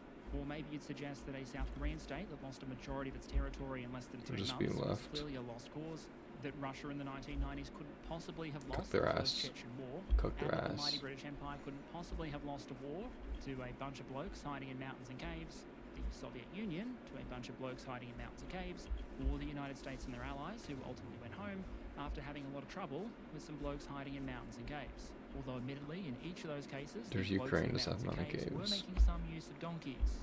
So maybe the Russian military is onto something. The point, as strange as it might be to hear from someone who focuses on the material aspects of warfare, is the stuff dimension, while clearly very important, isn't all there is. And just as the outcome of this war wasn't set in stone in February 2022, it probably isn't now. We're talking about a long, bloody attritional struggle where the will and resources of all involved have been tested and worn down. Both sides went into 2025 facing considerable constraints. Russia, for example, in the form of its increasingly exhausted should've kept reserves Obsidian. and the limitations of its war economy, while for Ukraine, infantry manpower forgot. and questions of allied support. And while Russia remained generally materially advantaged across most fronts and generally maintained the offensive I initiative, think I can still have on some. balance, the pace of Russian advances had slowed, and the position for Ukraine probably looked a bit better than it had in parts of 2024.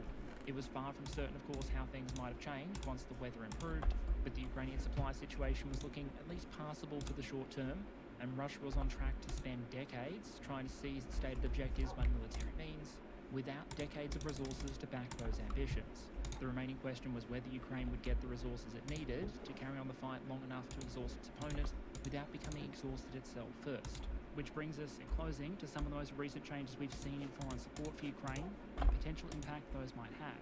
By far the defining event here has been a massive policy shift by the United States.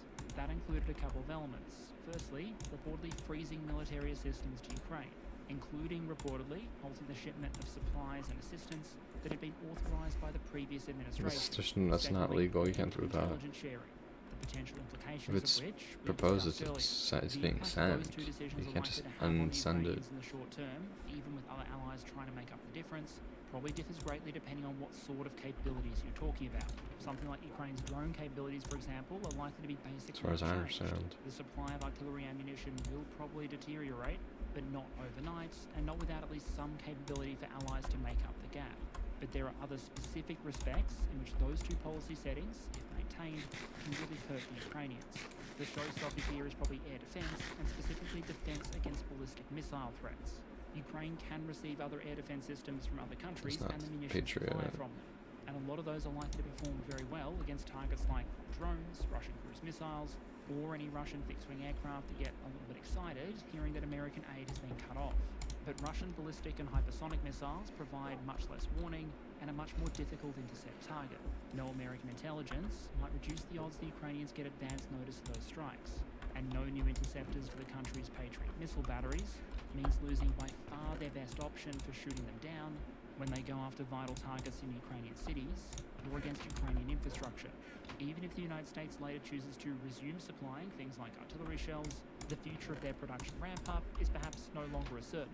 Reportedly, according to US Republican Senator James Langford, there may be significant personnel cuts coming at facilities like the McAllister Army Ammunition Plant. Why? And I'd argue it's not yet clear what impact, So if any, odd. personnel cuts across the US government workforce will have on US abilities to produce and maintain various munitions. But I'd also argue that if you're really looking for the 1,000-yard view of how things have likely changed for the war in Ukraine, the biggest change is probably a strategic fissure in approach between the United States and most of the rest of NATO on what strategy should be adopted to try and ultimately bring the war in Ukraine to an end. Remember, the basic problem here is that the negotiating positions of both sides are very, very far apart. Russia has a long list of demands for Ukraine, including a lot of territory that it has never occupied, and the core Ukrainian demand of get off my lawn basically is clearly incompatible with that. The basic question then, if you're a foreign power trying to bring those two bargaining positions together, is who do you squeeze or incentivize and how hard? Do you pressure the Ukrainians to force them closer to the Russian position, or do you pressure the Russians to move them closer to the Ukrainian position? Compared to the previous administration, Washington now seems much more keen to turn the screws on the Ukrainians. President Trump has reportedly said that he's finding it, quote, more difficult, frankly, to deal with Ukraine, end quote, and that it might be, quote, easier dealing with Russia, end quote. That's an insane thing to say, by the way. Of what the US might have been trying to achieve with some of these recent policy changes comes from the US Special Envoy to Ukraine and Russia, retired Lieutenant General Keith Kellogg. He said the Ukrainians had brought the pause in US intelligence sharing on themselves and described it as, quote, sort of like hitting a mule with a 2x4 across the nose, end quote, suggesting that it clearly got the Ukrainians' attention. I'd suggest that statement arguably matters, not just because hearing the United States compare a nominal ally to an animal being struck with a 2x4 is a significant deviation from previous US foreign policy rhetoric, but because of what it might signal to the Ukrainians and many of America's other allies. To the Ukrainians, who have now been fighting, sacrificing and resisting the Russian invasion for years at this point, it's probably going to be incredibly jarring to go from as long as it takes to 2x4 to the face in the space of just a couple of months. While to them and the other allies, there's a potential implication here that the goal wasn't so much to save American resources or push more responsibility into Europe, but specifically to pressure the Ukrainians into changing their behaviour to align with specific US policy goals. At all costs. That's despite the fact that, as some in Europe have been quick to point out, Russian figures have been very publicly drawing red lines and ruling out a range of potential concessions, including any retreat from their claim to 4 Ukrainian regions, including the large swaths of Zaporizhzhia and Kherson that they do not currently control, as well as some proposals that the United States itself has endorsed. US Defense Secretary Pete Hegseth, for example, has explicitly said that any future security guarantee for Ukraine must, quote, be backed by capable European and non-European troops, end quote. Something which Russia has generally rejected, and Foreign Minister Sergei Lavrov has described as a potential direct threat to Russia's sovereignty. But it remains to be seen what intention, if any, Washington has of giving Moscow a similar 2x4 treatment. There have also been some very public attacks against Zelensky himself and his legitimacy, and we've seen reported US contacts with Ukrainian opposition leaders. Although in that respect, I think what Washington hopes to achieve is rather less clear, given that polling in Ukraine suggests that Zelensky's trust rating in the country has actually jumped over the last couple of months to 67%, and that other polls looking at potential candidates for future Ukrainian presidential elections which suggests that the only challenger at the moment who could realistically expect to potentially beat Zelensky in an election is none other than former general and now ambassador to the United Kingdom, Valery Zaluzhny. Not only has the former general indicated his belief that no, elections in Ukraine should not take place during wartime, given some of the general's past statements, I think it's a bit of a long shot to suggest that his potential election would actually narrow the policy gap between Kyiv and DC. The flip side, of course, is that while the United States is pushing in one direction, Europe now appears to be pulling in the other. While the United States is trying to cut supports to pressure Ukraine, Europe has been rapidly announcing new supports and trying to offset the American decisions. France's Armed Forces Minister reportedly said of the US intelligence freeze, for example, quote, if it's a tool for negotiating and putting pressure on the Ukrainians, it's very hard for them and morally detestable, end quote, while also indicating that France possessed sovereign intelligence capabilities and would continue to share those with Ukraine. I think those statements serve to highlight another issue that we'll definitely pick up in the future, which is just how much these events are shifting the perceptions of the United States and its diplomatic and strategic position more globally. But for today, I'm going to stay focused on Ukraine itself. Other European states have put their money where their mouth is, so to speak, announcing new military and financial supports. Basically, if from 2022 through the end of 2024, NATO and the Allies were all a single tug-of-war team, and the primary arguments were over who was pulling how hard versus who was slacking off, now Washington and most of its allies appear to actively be pulling in different directions. What remains to be seen now is how and if those alliance dynamics will reconcile in the coming days and weeks. Because while for troops in the Ukrainian trenches, Washington, London or Paris might seem like a very, very long way away, decisions made there might determine whether Ukraine goes to the table with a strong hand in full magazines, or if they're forced to rely even more on their own forces, industry, and will to resist. Because what I think is clear is that even in a worst-case scenario, a total and permanent end to US military support, Ukraine will still have significant military resources. The last few years have definitely shown a determination to use them, rather than capitulate to Russia's demands. What the diplomacy and debates are likely to determine instead is how even or uneven those future battles are likely to be, and thus the shape of any future potential peace deal. Once that becomes clearer, we'll have a closer look at trying to model potential outcomes. But for the moment, as talks play out, we can only wait. And then here, let me just add a short channel update. What I was hoping to do with this episode was essentially twofold. On one hand, simply give a quarterly update on how the war in Ukraine was evolving and some of the battlefield adaptations and trends that we've seen. Check And the other, sometimes, I want to set a baseline situation to frame all the very rapid international developments we've seen. A lot of the time, national policy changes are slow and incremental. In 2025, however, it's felt like we're in a bit of a weeks, years happen scenario. Precisely because of how quickly and dramatically things are changing, doing long-term projections right now on things like the war in Ukraine is much harder than it was back in 2023 or 2024. Can I get my quality so back? hopefully you can understand my preference to look a bit at what's happened and what is currently happening, but waiting a bit longer before trying to chart what's like.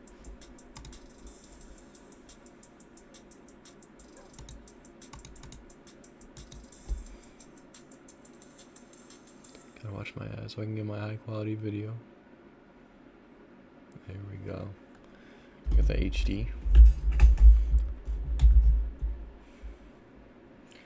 We're out here for real. Yeah, so we're cooked basically. Trying to be cooked.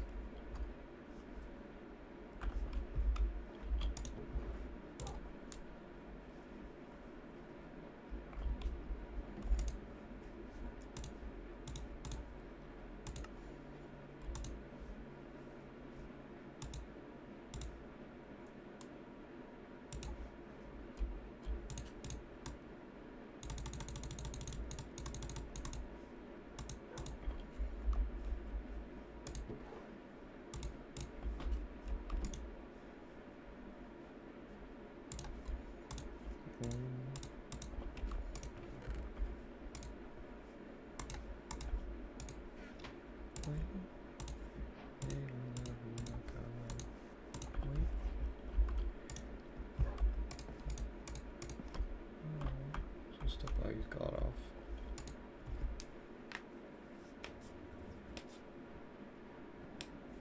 Woof, woof.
Where we put the third one at?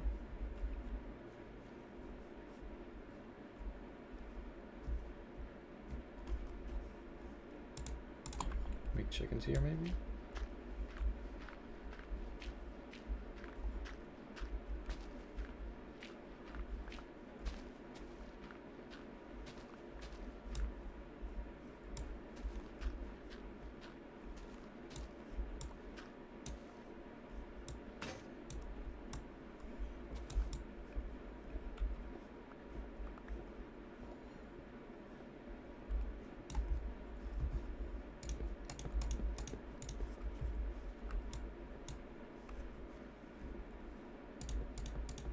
pins don't need to be as big as the other pens.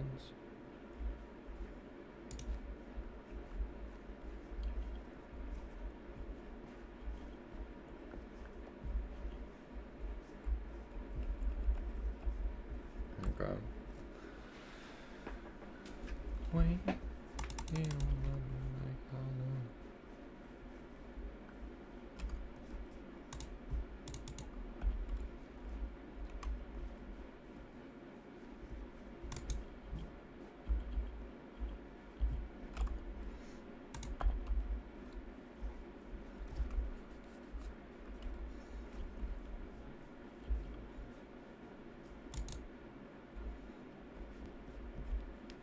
I just like how it is. So these three, we have a little farm here.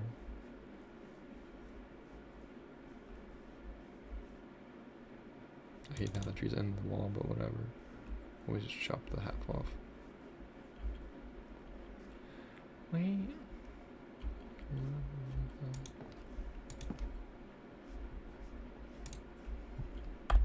Okay, we're gonna lock in.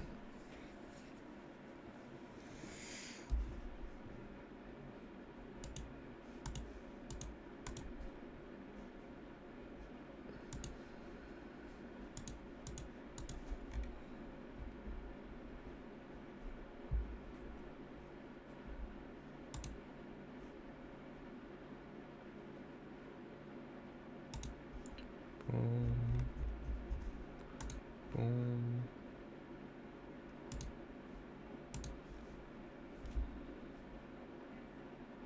Yeah, I'm touching the title. Change to earbuds, I'm chilling. Because there's no reason to have my fat headphones in if I don't need to. Wait. Hang on.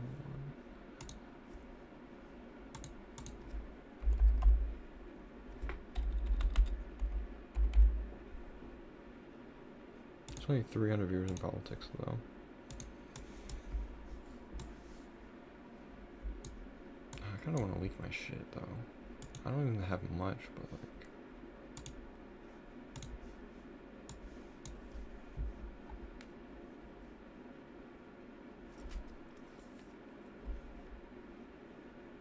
I guess there's nothing in here, right? No, we're chilling, whatever. Leak my fucking things.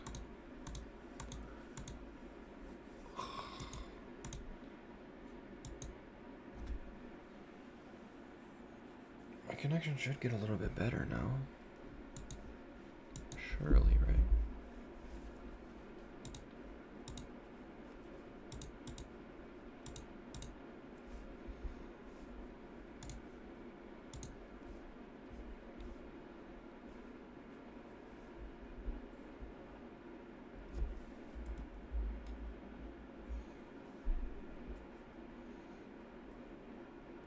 This is the play.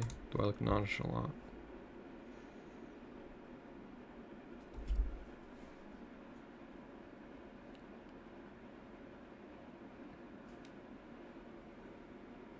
Let me change my primary monitor in my OBS. It honestly kind of annoys me.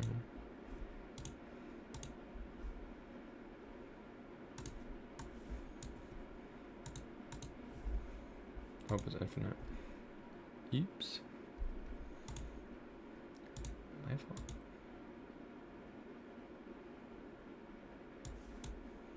Couldn't infinite again. My fault. I'm weak. I just gotta pull all this over here.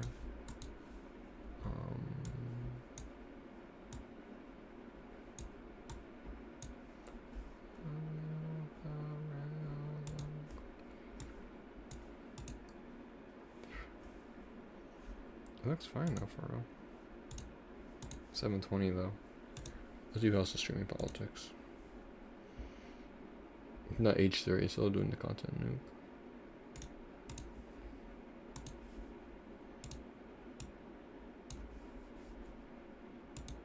Absolute cinema.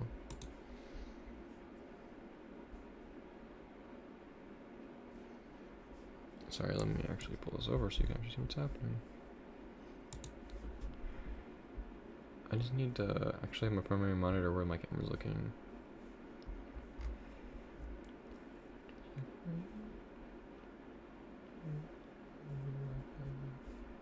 Wait.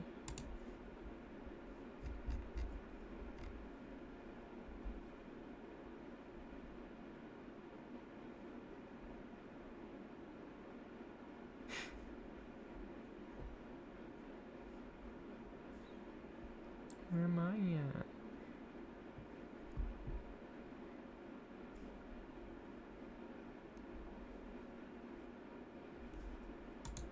Getting sexual themes.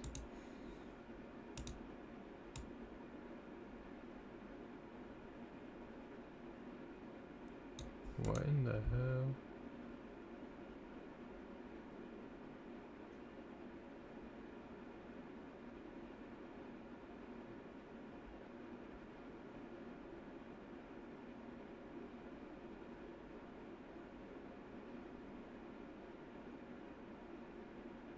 Is he American? I can't even tell.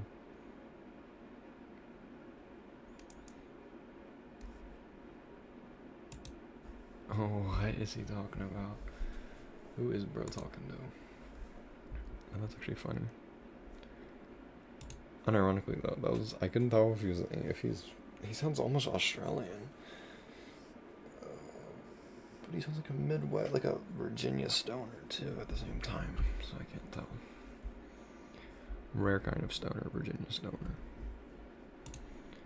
I need to pull up Google Docies.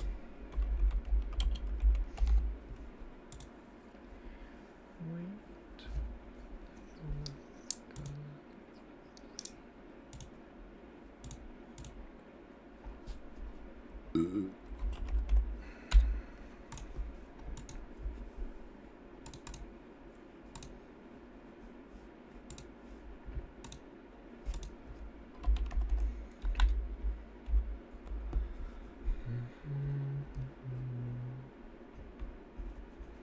We're gonna Wikipedia it up for real. Where's the Atlantic Treaty Organization?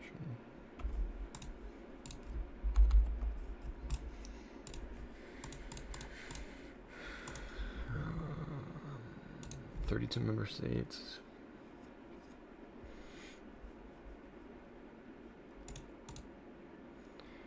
Washington Treaty forms the legal basis of which implemented it.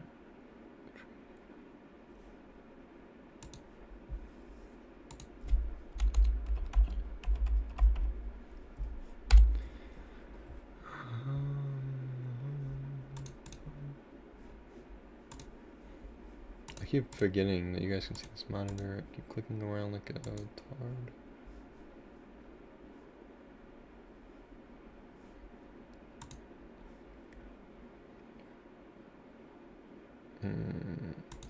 Dude, I need to add a chat here.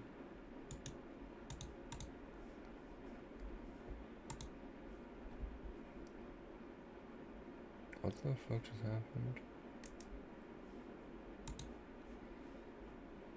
This is definitely not what I wanted to click on.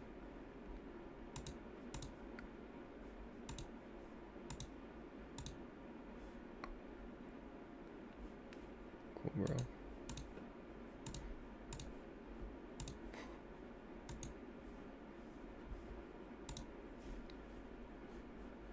I'm sorry, I'm tweaking out. I thought I didn't transition. Okay. ADHD brain. Is this here?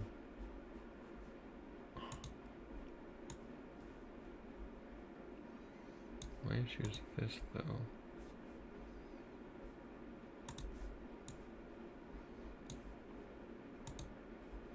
There we go. That's perfect.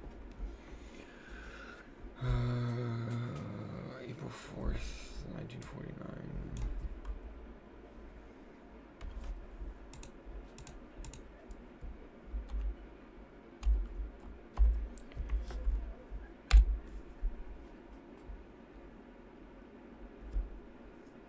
Okay, so we have 49. Secretly, either there would be treaty, and the draft had one in the bottom drawer of my safe. And I had a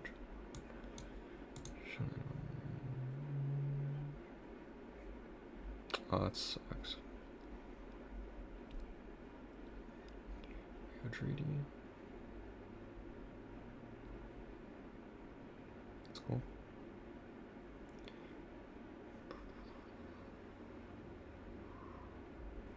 Founding Treaty of the Western Union. What was it meant to modify Brussels? Yes. Oh, okay, so that's the prerequisites to the EU. European Union, which had not yet been signed, which heavily supplied with drafts. So this is the pre-NATO.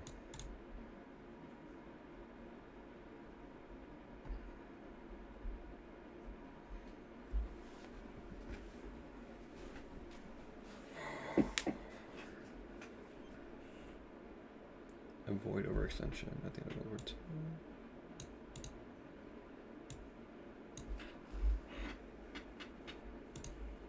In Europe. I mean, that's. I'd like to see those quoted, but.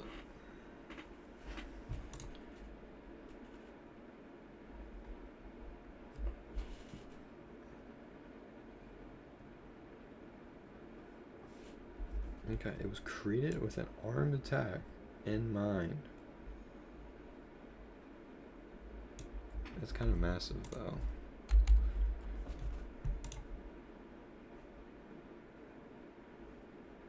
Part of the U.S. collective defense arrangement. Following along.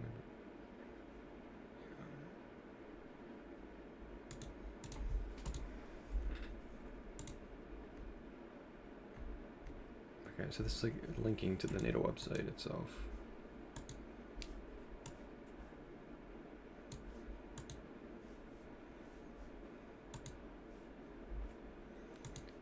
Oops.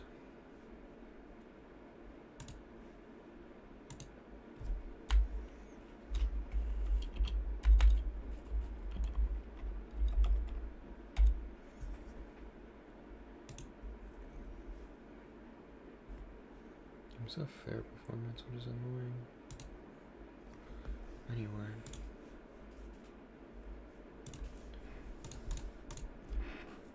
Let's read this really quick. It was founded in response to the threat posed by the Soviet Union.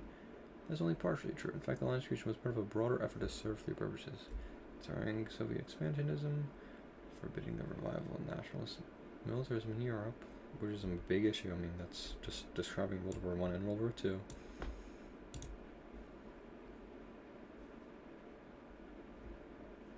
Encouraging European political integration. So it's to combat Soviet expansion. Which is cool.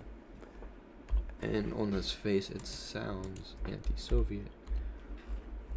But we have to look into Soviet expansion before the treaty was signed. Let's just like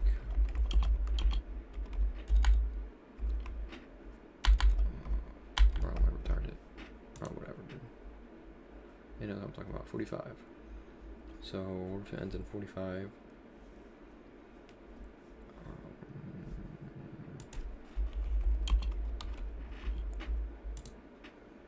47, 2 years even into the Cold War.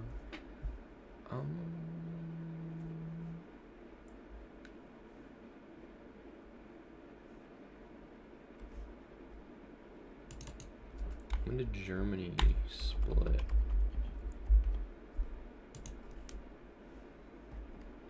And even Germany formally split into two independent nations, the Federal Republic of Germany. I just need to look at it like a Soviet expansion after World War II.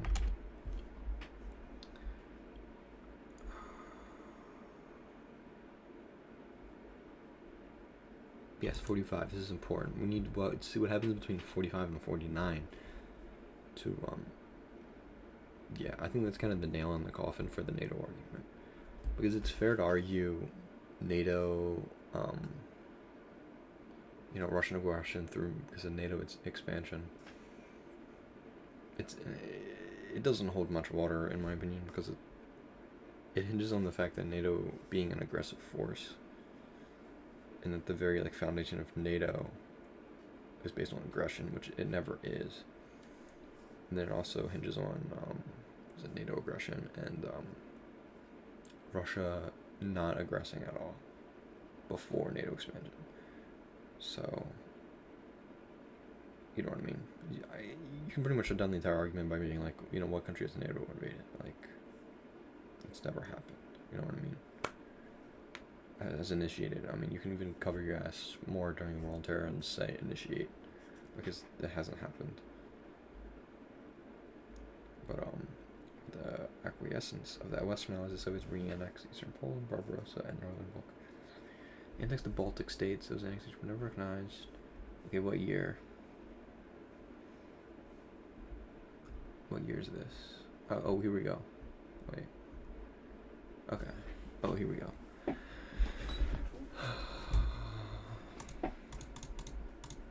Here, let me pull this.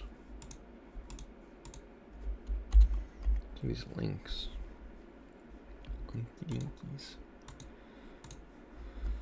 Continental Europe emerged from German domination in 1945, shattered and transformed after the Germans surrendered Great Britain and the United States.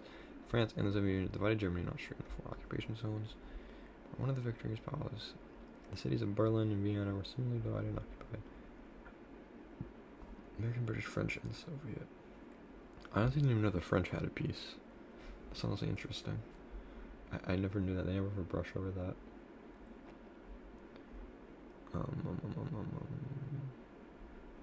This is Germany and Austria. I never knew Austria was occupied.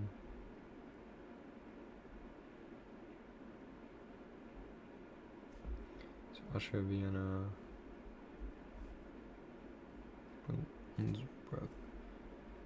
Next is Switzerland. Okay.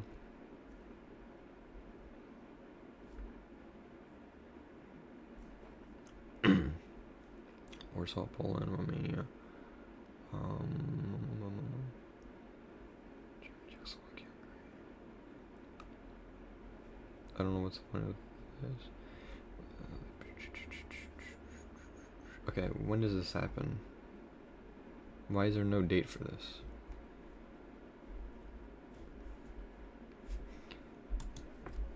When did the Soviets annex Poland?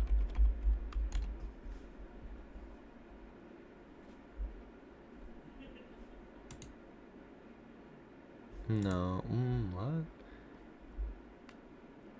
What? I'm so confused.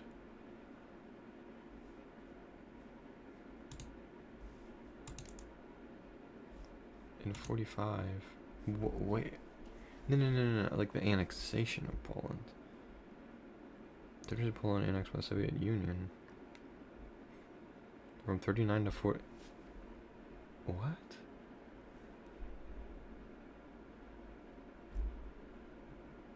Wait, that's actually insane. Hold up. So the Soviets are in the middle of the war. I need to see when did... Oh, I just did that, right? When did Germany surrender? 49.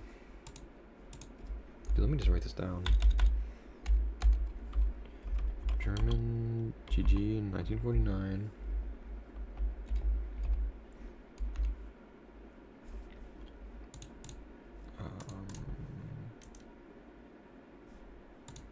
Wait, what? I'm so confused. This doesn't make sense.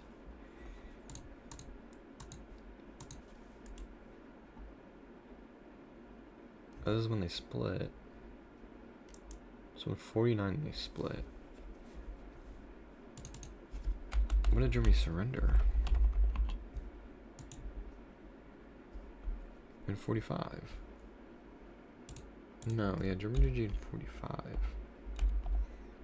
It takes 4 years for them to split Germany? Why does it take so long? That doesn't make any sense.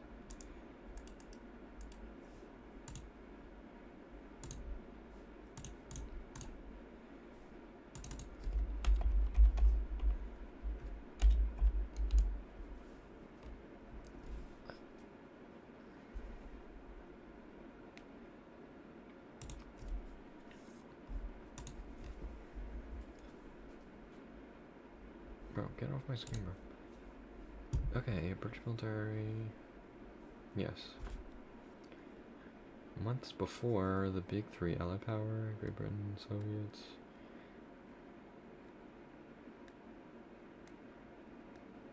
Yes.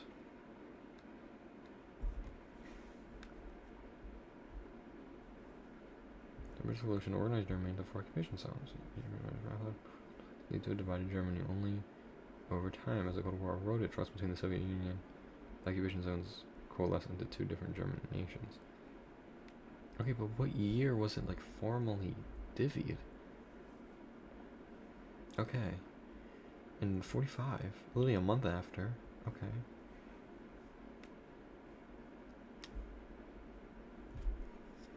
Losing Germany side by side as the Allies did plus Austria. By Germany to 4 occupation zones, one of. Okay. Chinese quadrant. Berlin. They really split it down the middle, which is fair. Idea was the central authority called the Allied Control Council.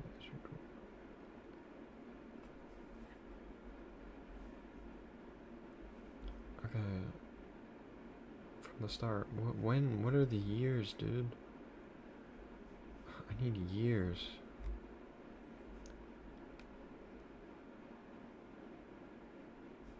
A deal was struck in which Soviet agreed to trade food. See, like, they're already occupied. This is wrong. This is saying it was split in 49 or whatever, like 4 years after the war ended.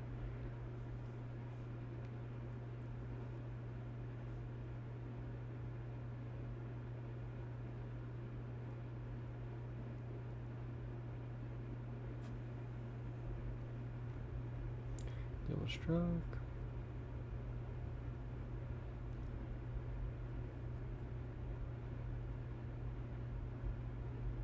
1946. Okay, so like it's split in 40, like literally a month after the war. I mean, like that makes sense, right? Like you need to occupy the land. Like I know it takes a few months to like divvy it, but like generally, like you want to keep it occupied. Like you're not just gonna leave it. Okay, Romania, Bulgaria, Yugoslavia, and Albania.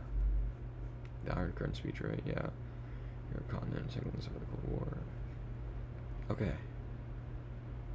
So they annex fucking 4 countries.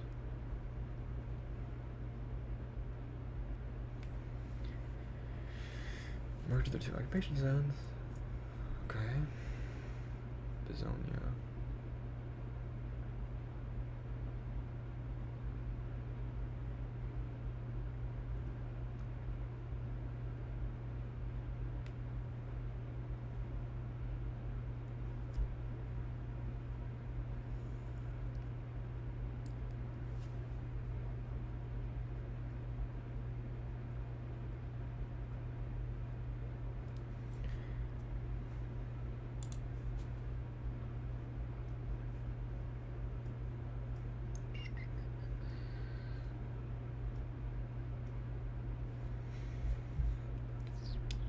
Had agreed to a broad framework.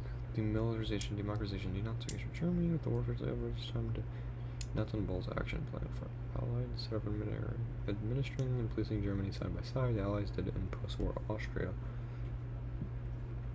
Divide Germany into 4 distinct occupation zones. Is this just the top again? I'm pissed off. Why did it just bring me back to the top? Yeah, the wall. Bring down that wall. I kind of get what happened. So, but this is important here, though. The fact that they annexed Poland is crazy, right?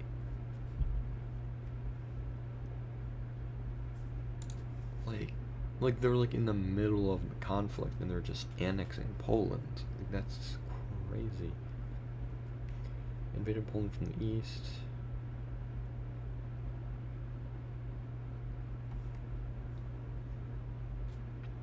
Like that's crazy, right? Like the U.S. didn't like formally annex like Japan and well, I guess we didn't. What's an alternate? What's it like? Like the Pacific Islands. Like the U.S. didn't annex all of the Pacific Islands. You know what I mean? Like the U.S. What else? What other front? was like the U.S. from it. I guess the Pacific is the only way. Like Korea, like the U.S. didn't like annex Japan and Korea and all of the Pacific Islands. Like, why would the Soviets just annex Poland? The war's not over yet. That's fucking weird. If this is right.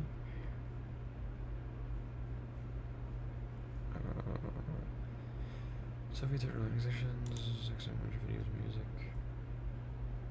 17 moment in Soviet history. What even is this? The Red Army crosses Soviet. 1939.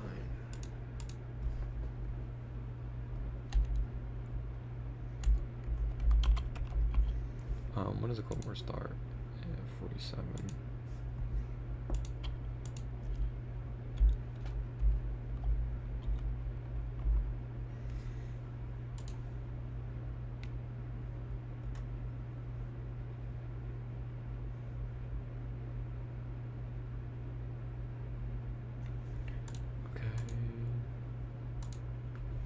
Let me cross the Soviet frontier. Sorry, I have to double check. I guess good, right?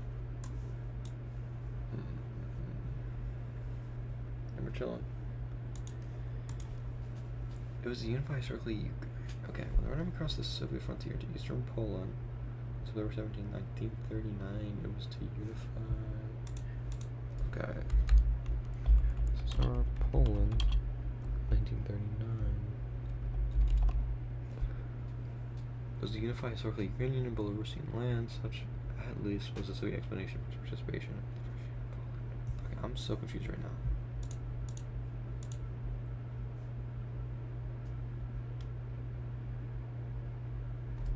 Because why are the Soviets annexing Poland in the middle of World War II? I guess it's just like, they're just being sneaky, right? They're just kind of... Okay, we'll see. Unify with Ukrainian, Belarus, and such. The Soviet explanation and the partitioning of Poland, which had been agreed upon in a secret protocol. Oh, it was the non-aggression pact. That makes so much more sense now. This is before they even were involved. This is before Hitler fucking invaded the USSR. That makes sense, bro. I was wondering. I'm like, huh? They're formally annexing territory, like, in the swing of the war? The Red Army were told by their political commissars that they were entering Poland not as conquerors but as liberators. Polish rulers easily overwhelming Polish military forces who were already fighting the Germans in the west. The Red Army proceeded to set up militia units and local revolutionary councils. People's Assembly of Western Ukraine requested to become part of the Ukrainian Soviet Socialist Republic. Okay. Decrees nationalized the industry and collected the land were issued, although by the time the Nazis invaded the Soviet Union a year and a half later, 13% of peasants had been enrolled in collective farms. Jesus.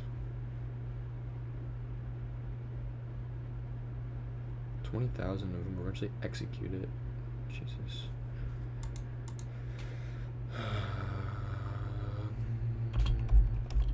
Broken in 1940 by...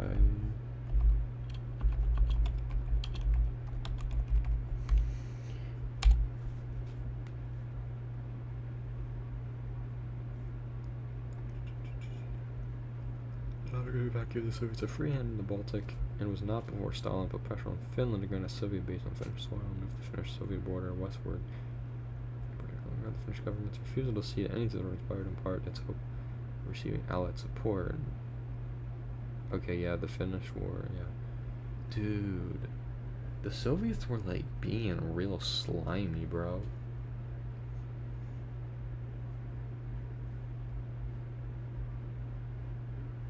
Okay, so I've heard of this Finnish war before, but I never realized it was taking place like as Hitler was like getting into swing with his army. Dude, there's like a Finnish war, Yeah, they lose, right?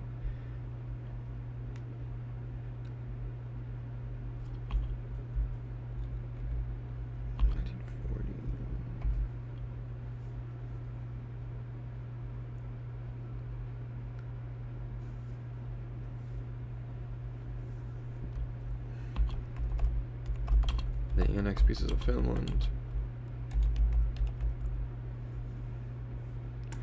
They got their shit yoinked for real. Annex pieces of Finland. Prices are paid. 100,000 soldiers? Jesus Christ.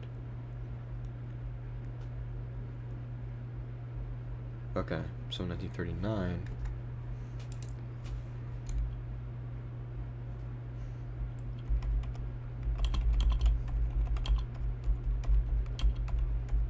Yeah, they expel them because of their cooperation with Hitler and their annexation of sovereign territory, right? Like, expel them. Soviet pressure on Latvia, Lithuania, Estonia, the three Baltic republics that had achieved their independence during the Russian Civil War. Okay, it was a gradual process.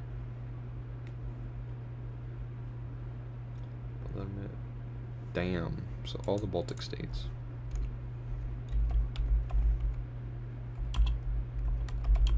Dude, that's crazy. I always figured I didn't think the Baltic states existed. I thought the Baltic states came out of the Soviet era. I thought they were breaking off of... I didn't think they existed pre like Cold War. I figured that they came about, but I guess that makes sense, right? Yeah, I guess that makes sense. I always figured that when the Soviet Union collapsed, some of these independent countries like started carving off some borders of their own. But it's worse than that, or better. It looks better for them because they were already countries and they were just undutifully annexed by the USSR. And they regained independence.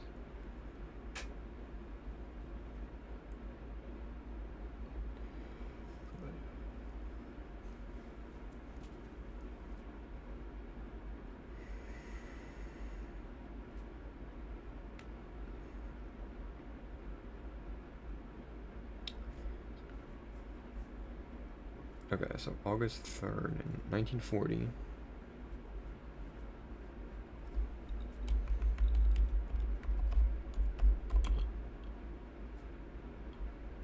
Okay. That doesn't fit our timeline though. That's not, that would be out of Russian aggression.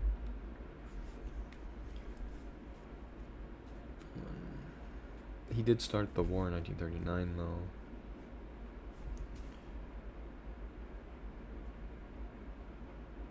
No, wait, no, 49, not 39.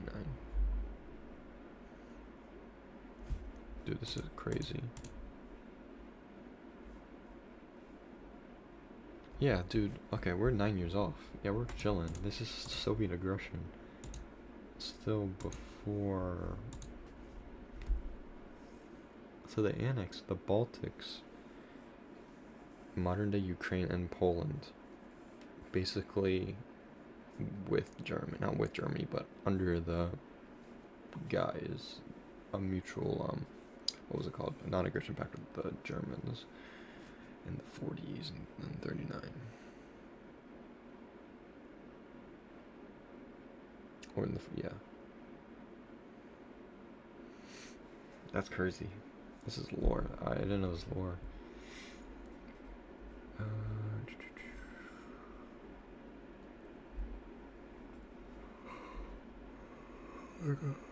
So I understand why, like post-world, like while like towards the end of World War II, we're already worrying about the Soviets because the Soviets are the world superpower, and they are like they're annexing like swaths of territory that are sovereign nations, where they've annexed 4 countries from 1940 to 1949. At least from what I've read, it seems like it's worse because they have Romania. There's a few other countries. It would be really cool, like an argument to be like, You know, why was NATO founding? They'd be like, we had NATO aggression. It's like, NATO aggression where? Like, the Soviets annexed 12 countries from 1940 to 1949 before NATO was signed. And, like, that would be kind of the nail in the coffin. Like, it seems like the Soviet threat was... Where are you? In arms as holy. I was just looking to see where I was. Like, I wasn't on there before a second ago. Let me check my quality. My quality, but you see, my quality is excellent now because I'm not like gaming or anything. But okay.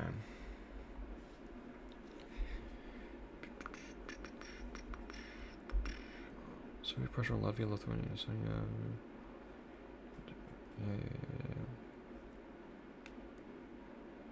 Okay. Brutal affair, rounding up deportation or execution thousands of former officials, landowners, clergy, and intellectuals. Further, the Soviet troops invaded the Romanian provinces of Bessarabia and northern Bukovina, incorporating them into the Soviet Republic of Moldova, as Moldova, or Moldovia. Moldavia?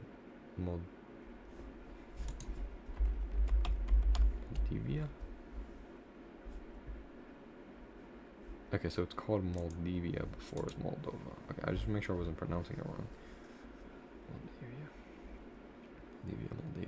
Moldavia.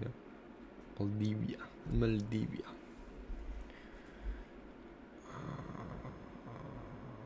Okay, so there's 2 more countries, right?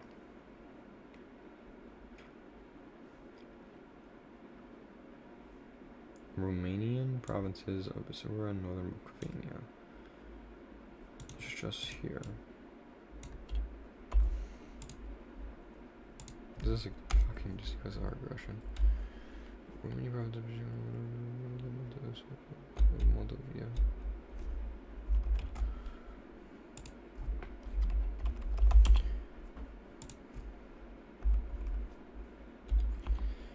Romanian province.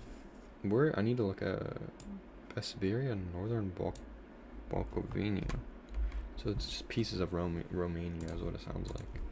2 provinces of Romania. Images. Here we go. Okay, bro. Okay, here we go.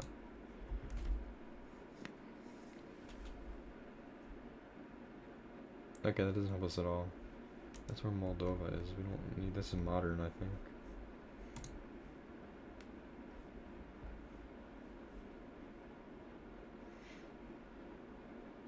Dude, what is it? The free city of Danzig? What the fuck is this, bro? The Vilnius region. Russian. Dude, like, I don't even know what these abbreviations mean. What are the SSRs and this is like fucking Dragon Ball Dokkan battle? Like, what is like SSR? Why are we?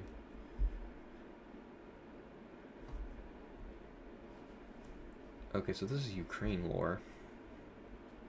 There's probably pieces of Romania that.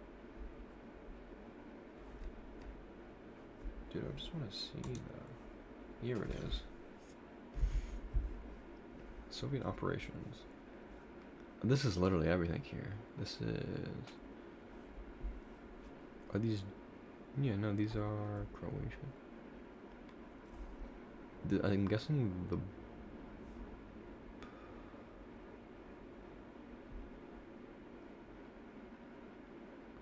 Germany's allies. Romania declared war on Germany. Bulgaria declared war on Germany. Hungary announced end of hostilities. Yeah, Hungary secedes. First Hungarian army joined the Soviets. So dude, this is so confusing. So these are German forces, right? Yeah, this is Germany. What is the blue then? The blue is the blue Soviet? Yeah, the blues are Soviet forces. What did the blue lines? Like, what did the blue line? What does the filler represent? The blue filling.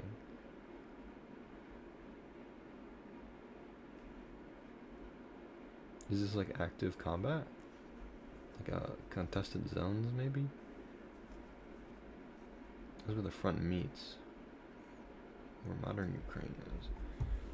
Dude, I need to look at this one. Like, this is a really good article, though. It's probably gonna be a bunch of, like, an integral piece of Ukrainian sovereignty. But I don't know. Dude, it's 10:30 already, bro. Fuck me.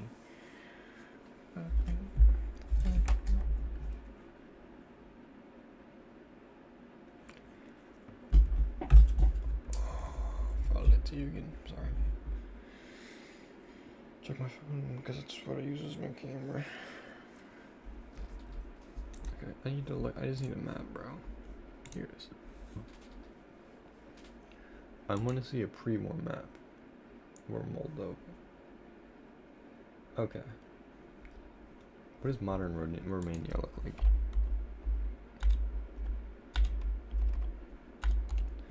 I can't spell for shit. Yeah, look, yeah, it's just that piece is gone. So Romania looks like they got this. Looks like they annexed pieces of Hungary, right? So they just Hungary just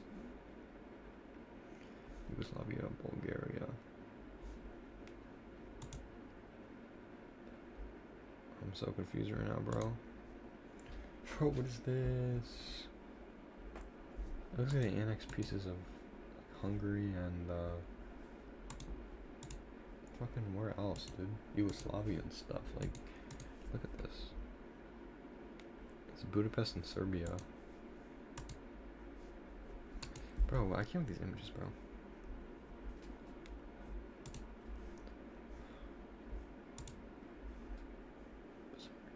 Moldavia, Bukovina. These are old lines. It's 1812, bro.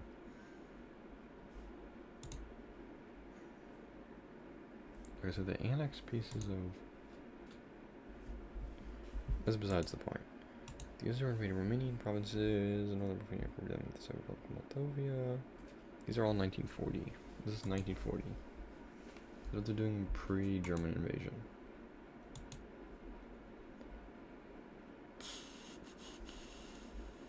$3 million. 6 Romanian islands. That's probably just nothing in there. So we plan to accomplish the annexation of a full-scale invasion with the Romanian government. The Soviet agreed to withdraw from territories. Okay.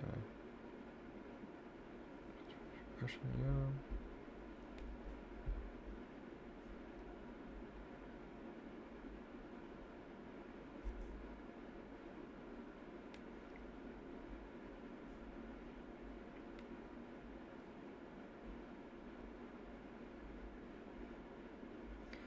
Had been made aware prior to the planning ultimatum, but did not inform the Romanian authorities. What? France felt Nazi advances? Dude, that's crazy. Yeah, that's crazy. Yeah, Germany's like hitting France, and they're like halfway through France. The USSR's like, yeah, call to your mommy. Yeah, go get France. See what they're gonna do. Go get your boy. And they walk over, and France is just getting shanked in the corner, bleeding out, and they're like, guys? And Soviets are like, you're gonna give us half of your shit. And they're like, okay. It worked though. I mean, like, there are countries still. Like, sure, Moldova, they lost Moldova, but like, they didn't get wiped off the face of the planet. That's kind of crazy, actually.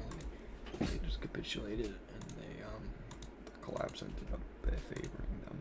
I mean, don't get me wrong, not to minimize it. I mean, there's probably lots of cleansing and shit going on, but like, you seem to have sovereignty and like national identity still even after that. Even if it means fucking stealing car. Okay, let me stop. It means they got the top G. At least they got something. Top G. What was I looking for? Okay, so we, Soviet occupation. We're looking for more Russian aggression. Tsaristic rule. The westward thrust was reversed by Nazis in 1941. Okay. June.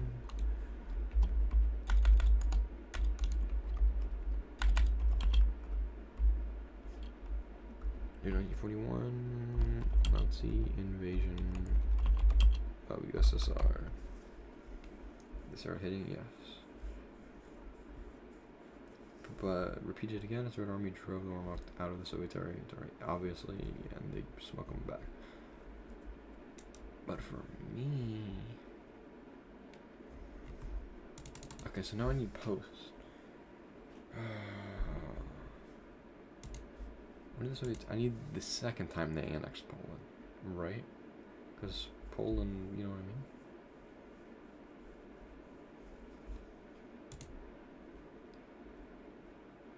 Is this not it? I need the second time.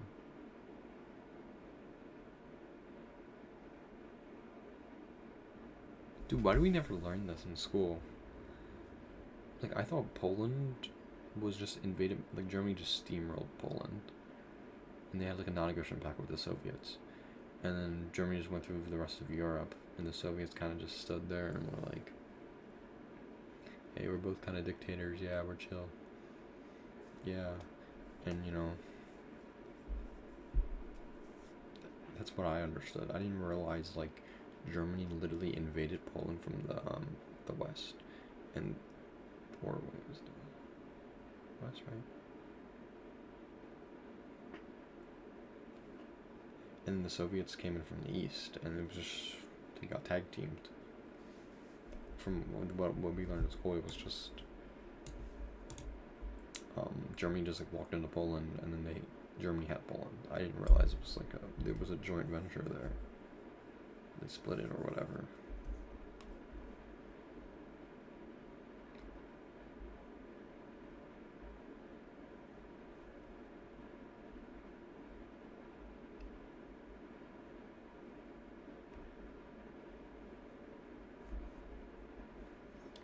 Russia's long story of backset. Hey yo.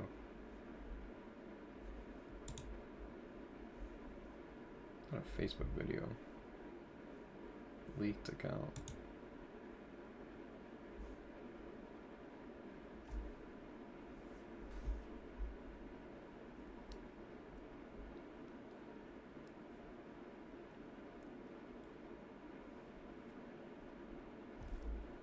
So this is where the beef started, huh?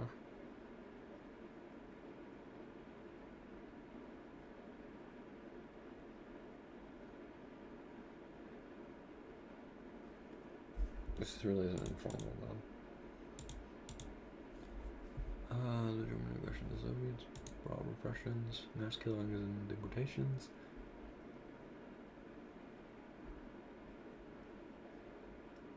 Yeah. Okay.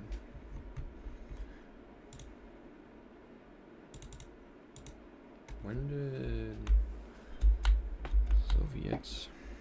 Dude, like... Do I say annex Poland a second time?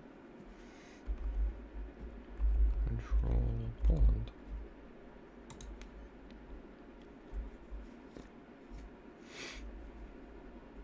Okay, so 52.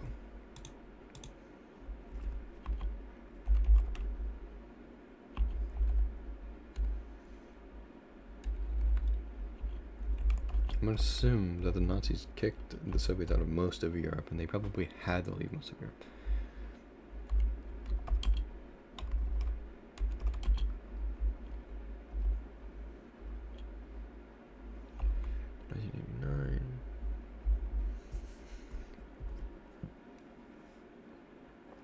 Okay. So I need post. This is cool, but I need from 45 to 49. I need at least some Soviet expansion. Some Iron Curtain, pre-Iron Curtain.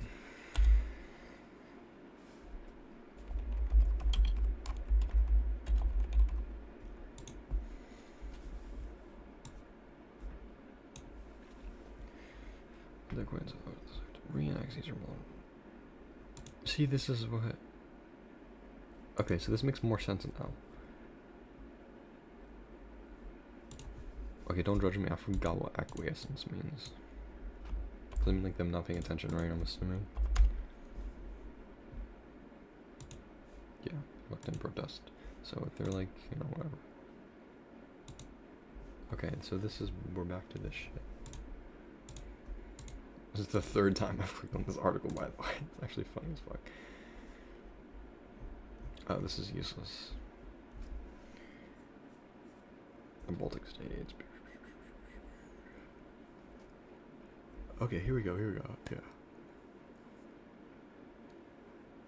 Okay, so this happened. All of this stuff. Ah, fuck, dude. Established regimes in Eastern Europe that were friendly to the Soviet Union even before the German surrender. Okay, here we go. This is important. Communist dictatorships: Romania, Bulgaria, indigenous and communist movements. Number 5.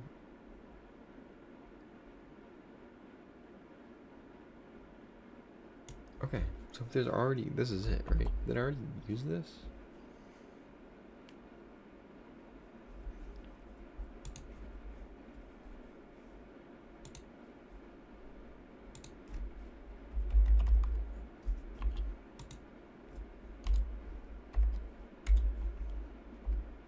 Romania, Bulgaria established dictatorships in Yugoslavia and Albania in 1945. So they yoink Yugoslavia.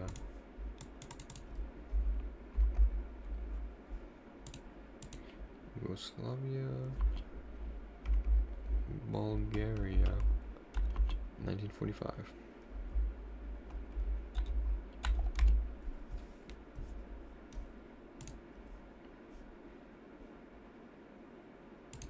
Guys, it's just like,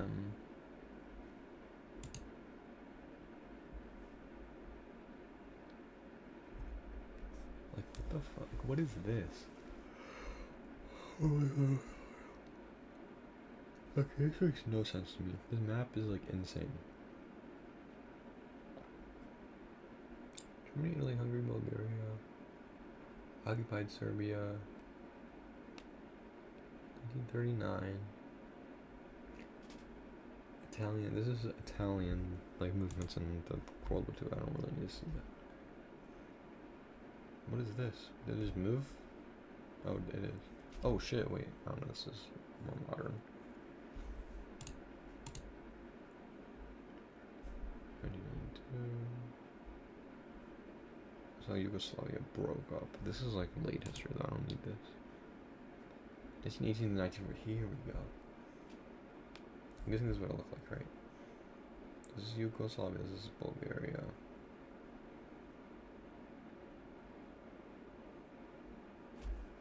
But why is there no connection, right?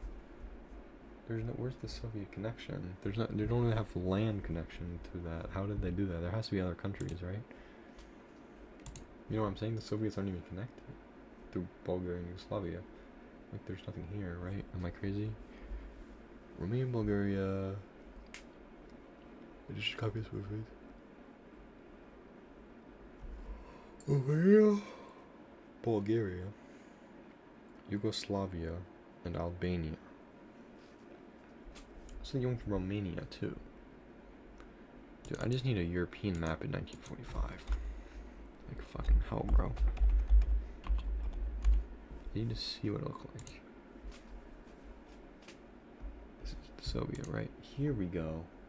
This is all I need. I need Warsaw Pact, but I want like early, like pre-Warsaw Pact, Warsaw Pact. You know what I mean?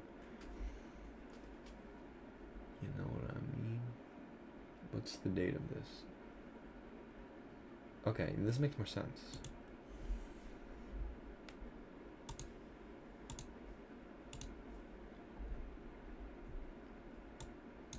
Okay.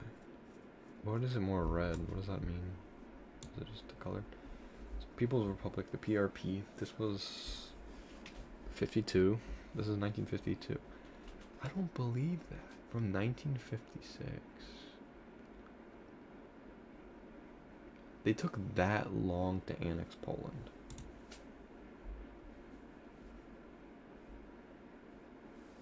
And what are all of these dates? 1949? What does this mean?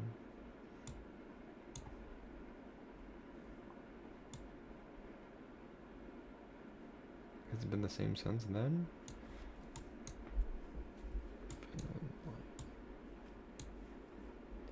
France 1949? What does that mean? Oh, is this when it joined NATO? Is this when... Yeah, a lot of these are going to be like on 1949. When Germany gains independence in 51, right? And then joins in 55. I'm assuming that's what it means. Turkey joins in 52.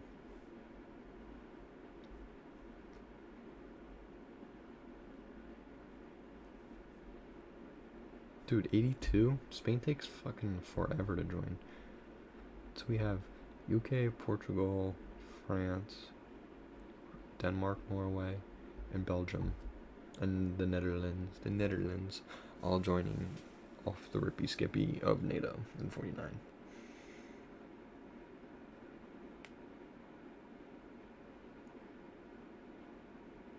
German Democratic Republic. Okay.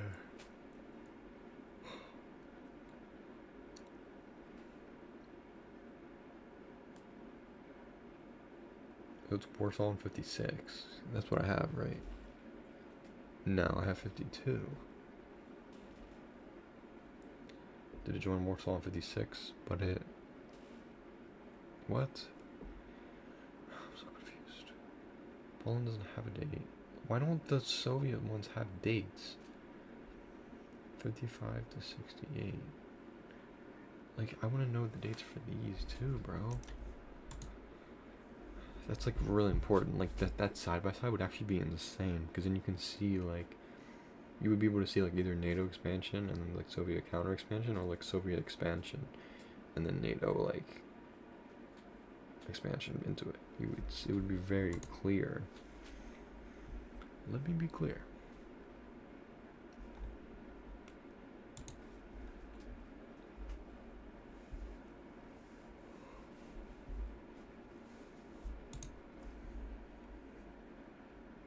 What the hell is this? After the Axis victory? Some fucking Nazi fan art, bro. Here we go. So this is what the front looks like. That's insane, right? Like, this is insane. And they have East Berlin here. Okay, here we go. Okay, Warsaw Pact in 55. Okay. Iron Curtain, purple, okay. Warsaw Pact is, 1955. 55 NATO. Neutrality.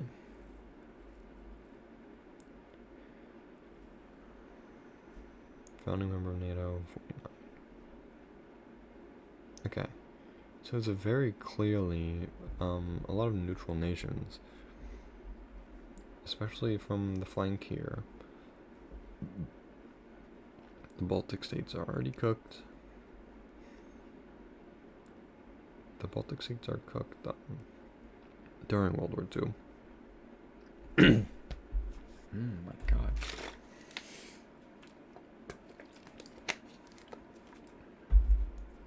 Turkey's NATO in 55. So it sounds like it's just annoying, because so the Warsaw and NATO expansion is in 55. But what happened first? I guess the Warsaw Pact, I don't fucking know, dude.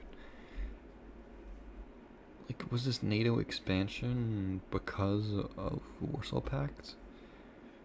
But like, did the Warsaw Pact actually mean anything, or was the Warsaw Pact just a solidification of the line of the Soviets, of the Iron Curtain? Because surely most of this was annexed already before Warsaw Pact, right? The Warsaw Pact is like, from what I understand, from what I've been reading, it's just the Soviets like pretending like these are actual countries, so that they're not just in control. You know what I mean? So for me, it's confusing,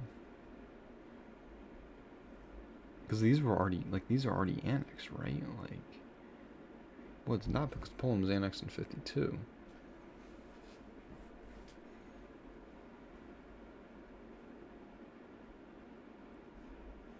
This is all just so fucking confusing, bro.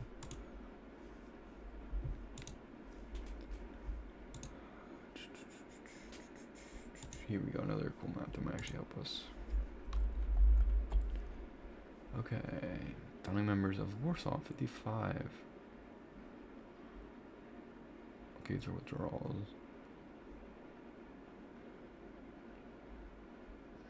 White states are neutral. This map illustrates the infamous Iron Curtain split between West and East. Warsaw Pact for the states that belong to the Warsaw Pact for the satellite states or republics of the Soviet Union compared to the rest of the Warsaw Pact states. NATO states illustrated in this map. Which states have been Warsaw Pact states and now belong to NATO? What is this? Oh, this is like fucking world history class. But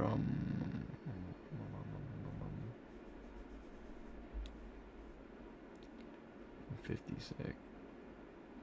See? Like, what is this? They entered East Germany in 56? Oh, they joined the Warsaw. East Germany joined the Warsaw Pact in 56. When the fuck did Germany get independence?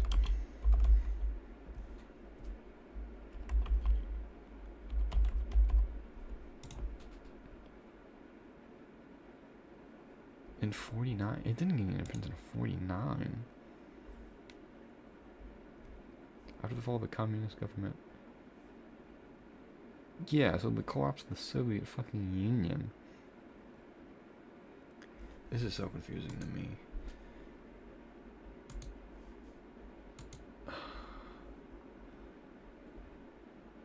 So East Germany joined the Warsaw Pact in 56.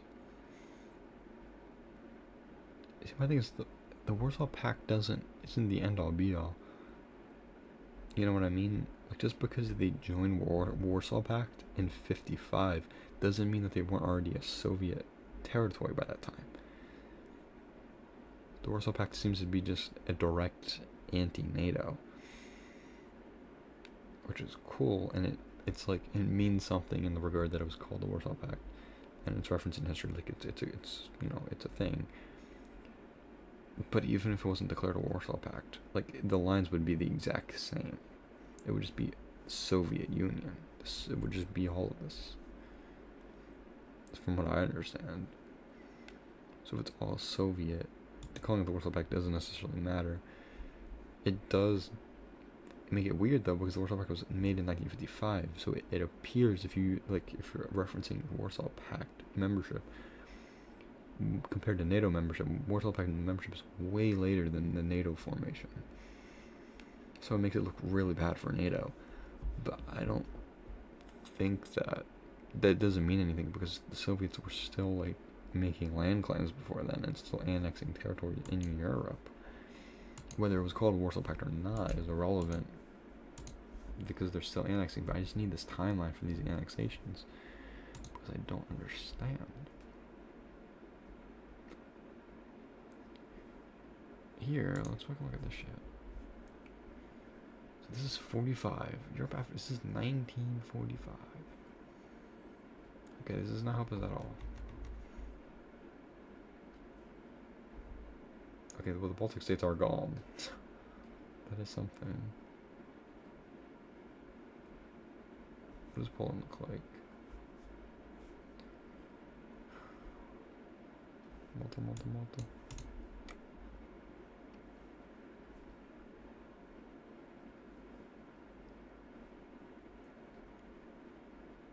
Okay. Let's look at 48. Here we go. Well, there it is. That's it. That's it, right? That's it. The Berlin airlift. Like, this is just it. This is the nail in the coffin. Yugoslavia expelled. Uh-oh. I'm not talking about Israel yet. Yugoslavia expelled from common form over Soviet Yugoslavia antagonism. So in 49 they blockaded Berlin.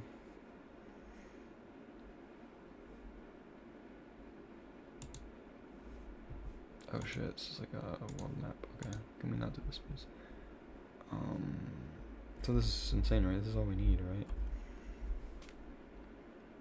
So, Estonia, Latvia, Lithuania, Belarus, and Ukraine, and Moldova, Georgia, Armenia, and Azerbaijan have all, and Turkey, and Uzbekistan. Well, no, these are modern, right? Shit, no. No, we have to cross-reference this with a 49 map, right? Which we have, right? This would be the other map we just had, right? Fuck me.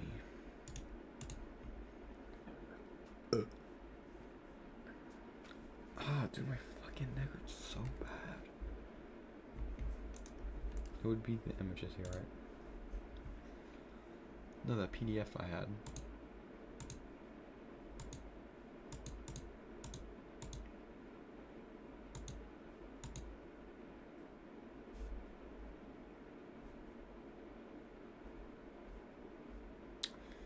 I don't know where it fucking went, bro.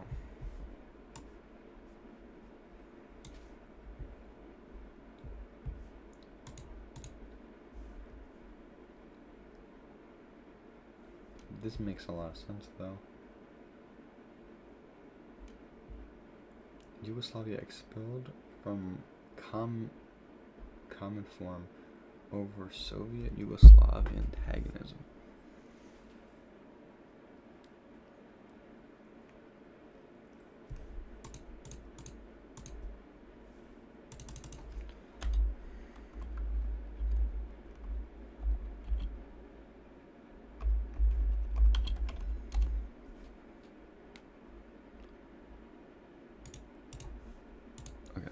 Okay, bro. Okay, bro. 144p, good one. It's like my stream quality right now, for real.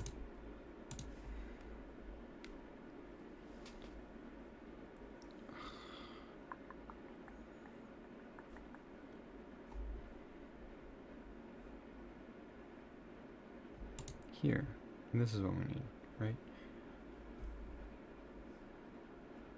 Okay. Fuck, dude, this doesn't help me, dude. I don't need the Soviet where the Soviets had. Did the Soviets just not leave? Is that what happened?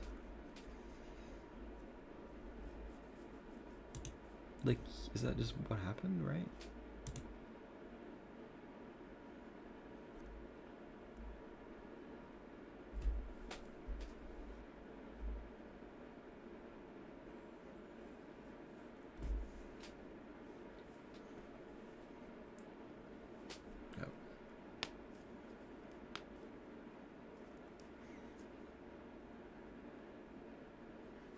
Jesus fuck.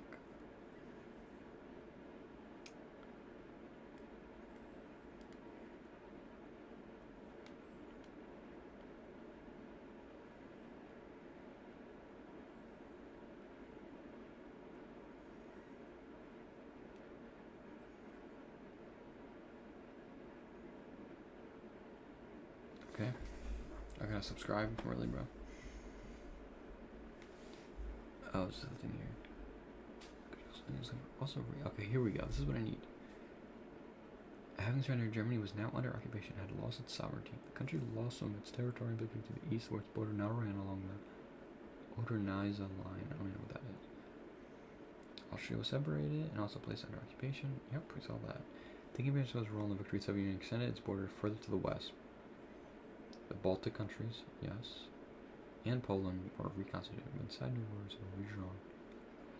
The Baltic countries were annexed and Poland was reconstituted, but inside new borders they were redrawn.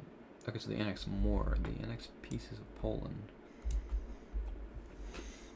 This is important.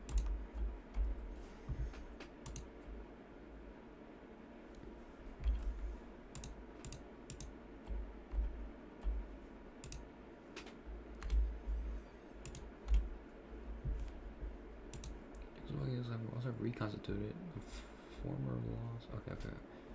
Czechoslovakia and Yugoslavia were also reconstituted. The lost Carpathian Ruthenia, and the latter was enlarged. Pre-38 borders. Bulgaria's territory now included southern. Okay, so this is where we just saw that map where Bulgaria annexed pieces was given parts of Romania. He lost Albania and Greece.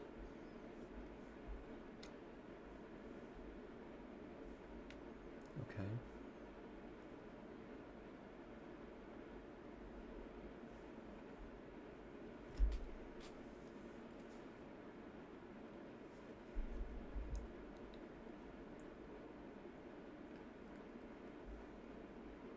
Okay, so part of Poland was yoinked by the Soviets at the end of the war.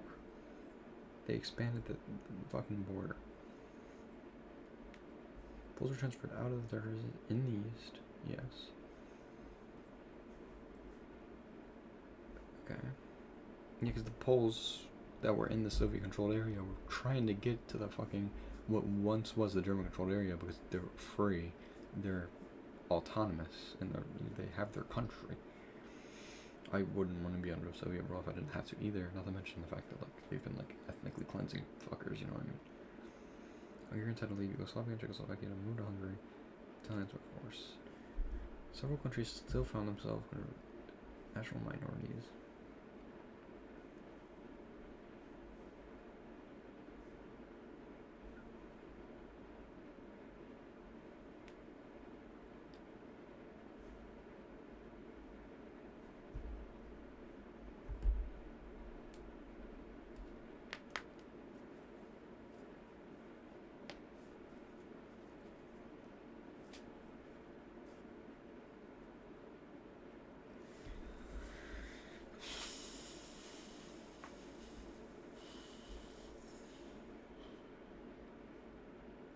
Okay, so this is all...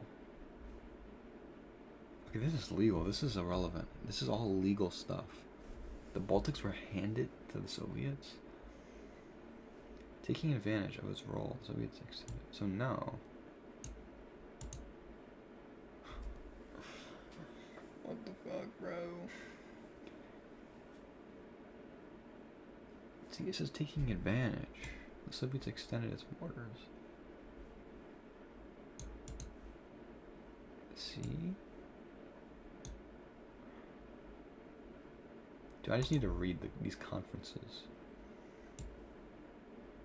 I need to just go through and just read what was said. Oh, this is so fucking confusing, bro.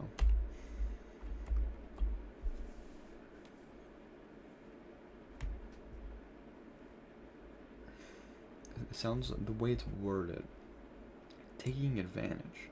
Sounds like the Soviets took initiative and without talking to the Allies, or, you know, the League of Nations, or I guess they've been booted from that already, without the Western powers, just annexed the Baltic states and pushed the Polish borders more or less. That's what it sounds like. So we already are kind of having aggression out of the gate. We are having Soviet and German non-aggression pact. The Soviets take advantage of it to enlarge their empire. The Germans turn on the Soviets, so the Soviets get pushed all the way back into fucking the USSR.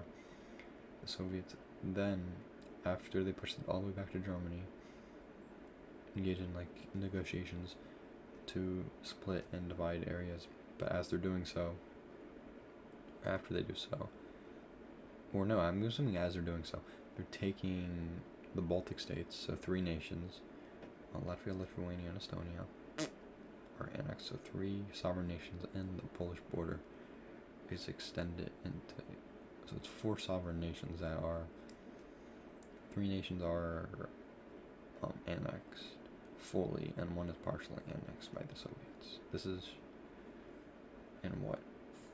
Immediately after the war. I don't know the fucking timeline for this. The victories allies had a number of conferences in 46, so it sounds like 46. I think this is what I had right.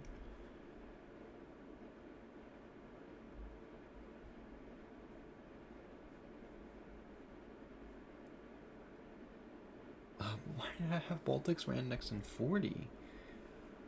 I'm so fucking confused right now.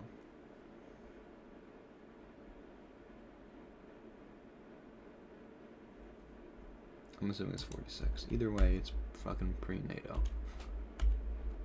I don't understand. Not the invasion USSR. Re-annexed Poland in 52. Pushed Polish border.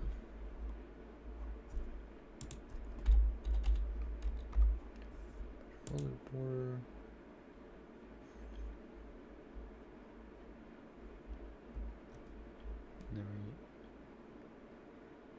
West. Yoinked.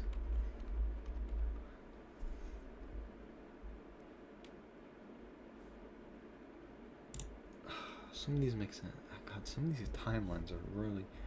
It's really confusing because the Soviets annexed almost all of Eastern Europe under the guise of the non-aggression pact with the Germans, and then the Germans probably kicked them almost all the way back into Russia, to Soviet territory, modern Russian territory, almost to the fucking capital, or the old capital of Stalingrad. And then I have to understand how much land the Soviets continued to have, like Far East Europe. Like, did the Nazis go into like Hungary and like Yugoslavia, right? Like, did they, like, or did they bypass some of those countries? You know what I mean? Like, what happened there? Did the Germans like fully annex that entire super East Europe? Did maybe Italy help? Like, what happened there? Like, did the Soviets like keep those like super Eastern European countries or not? Is like one of my like something that would be important to know for context. But we're seeing like almost all of Europe exchange hands like 3 times in the span of like 5 years. You have they're sovereign. The Germans come in, and the Soviets come in, so it's like half and half. And then the Germans come all the way over. So you could be like in Poland, you could be in like East Poland, chilling. Oh, the Germans are coming. Nope, the Soviets hit you from the back. You're now Soviet state. Wow, I'm not sovereign, I'm Soviet now. The Germans come back through Poland to kick fucking the USSR out after violating the non-aggression pact and invading them. So now you're German, and then the USSR and the Allies push them all the way back, and now you're Soviet again. In the span of like 5 to 6 years, like, that's fucking crazy, bro. And then you're like communist at that point, and then you're Warsaw, you know what I mean? And then what? 10 years later, you're Warsaw Pact. So in the span of 15 years, you go from like sovereign Poland to Germany. No, sovereign Poland to Soviet to German, back to Soviet. Now you're a Warsaw Pact, Soviet satellite state. It's just kind of crazy. That's like actual just whiplash. And then, oh yeah, and then don't forget, well, I mean, that's like 50 years later, in a lifetime. And then the Soviet Union collapses, and then Poland becomes independent again. So like now you're back to a sovereign nation, all in the span of like 1 generation. We've gone through like 4 different like multiple like ethnic cleansing campaigns from the Soviets and Germans alike. And then you're fucking finally fucking sovereign.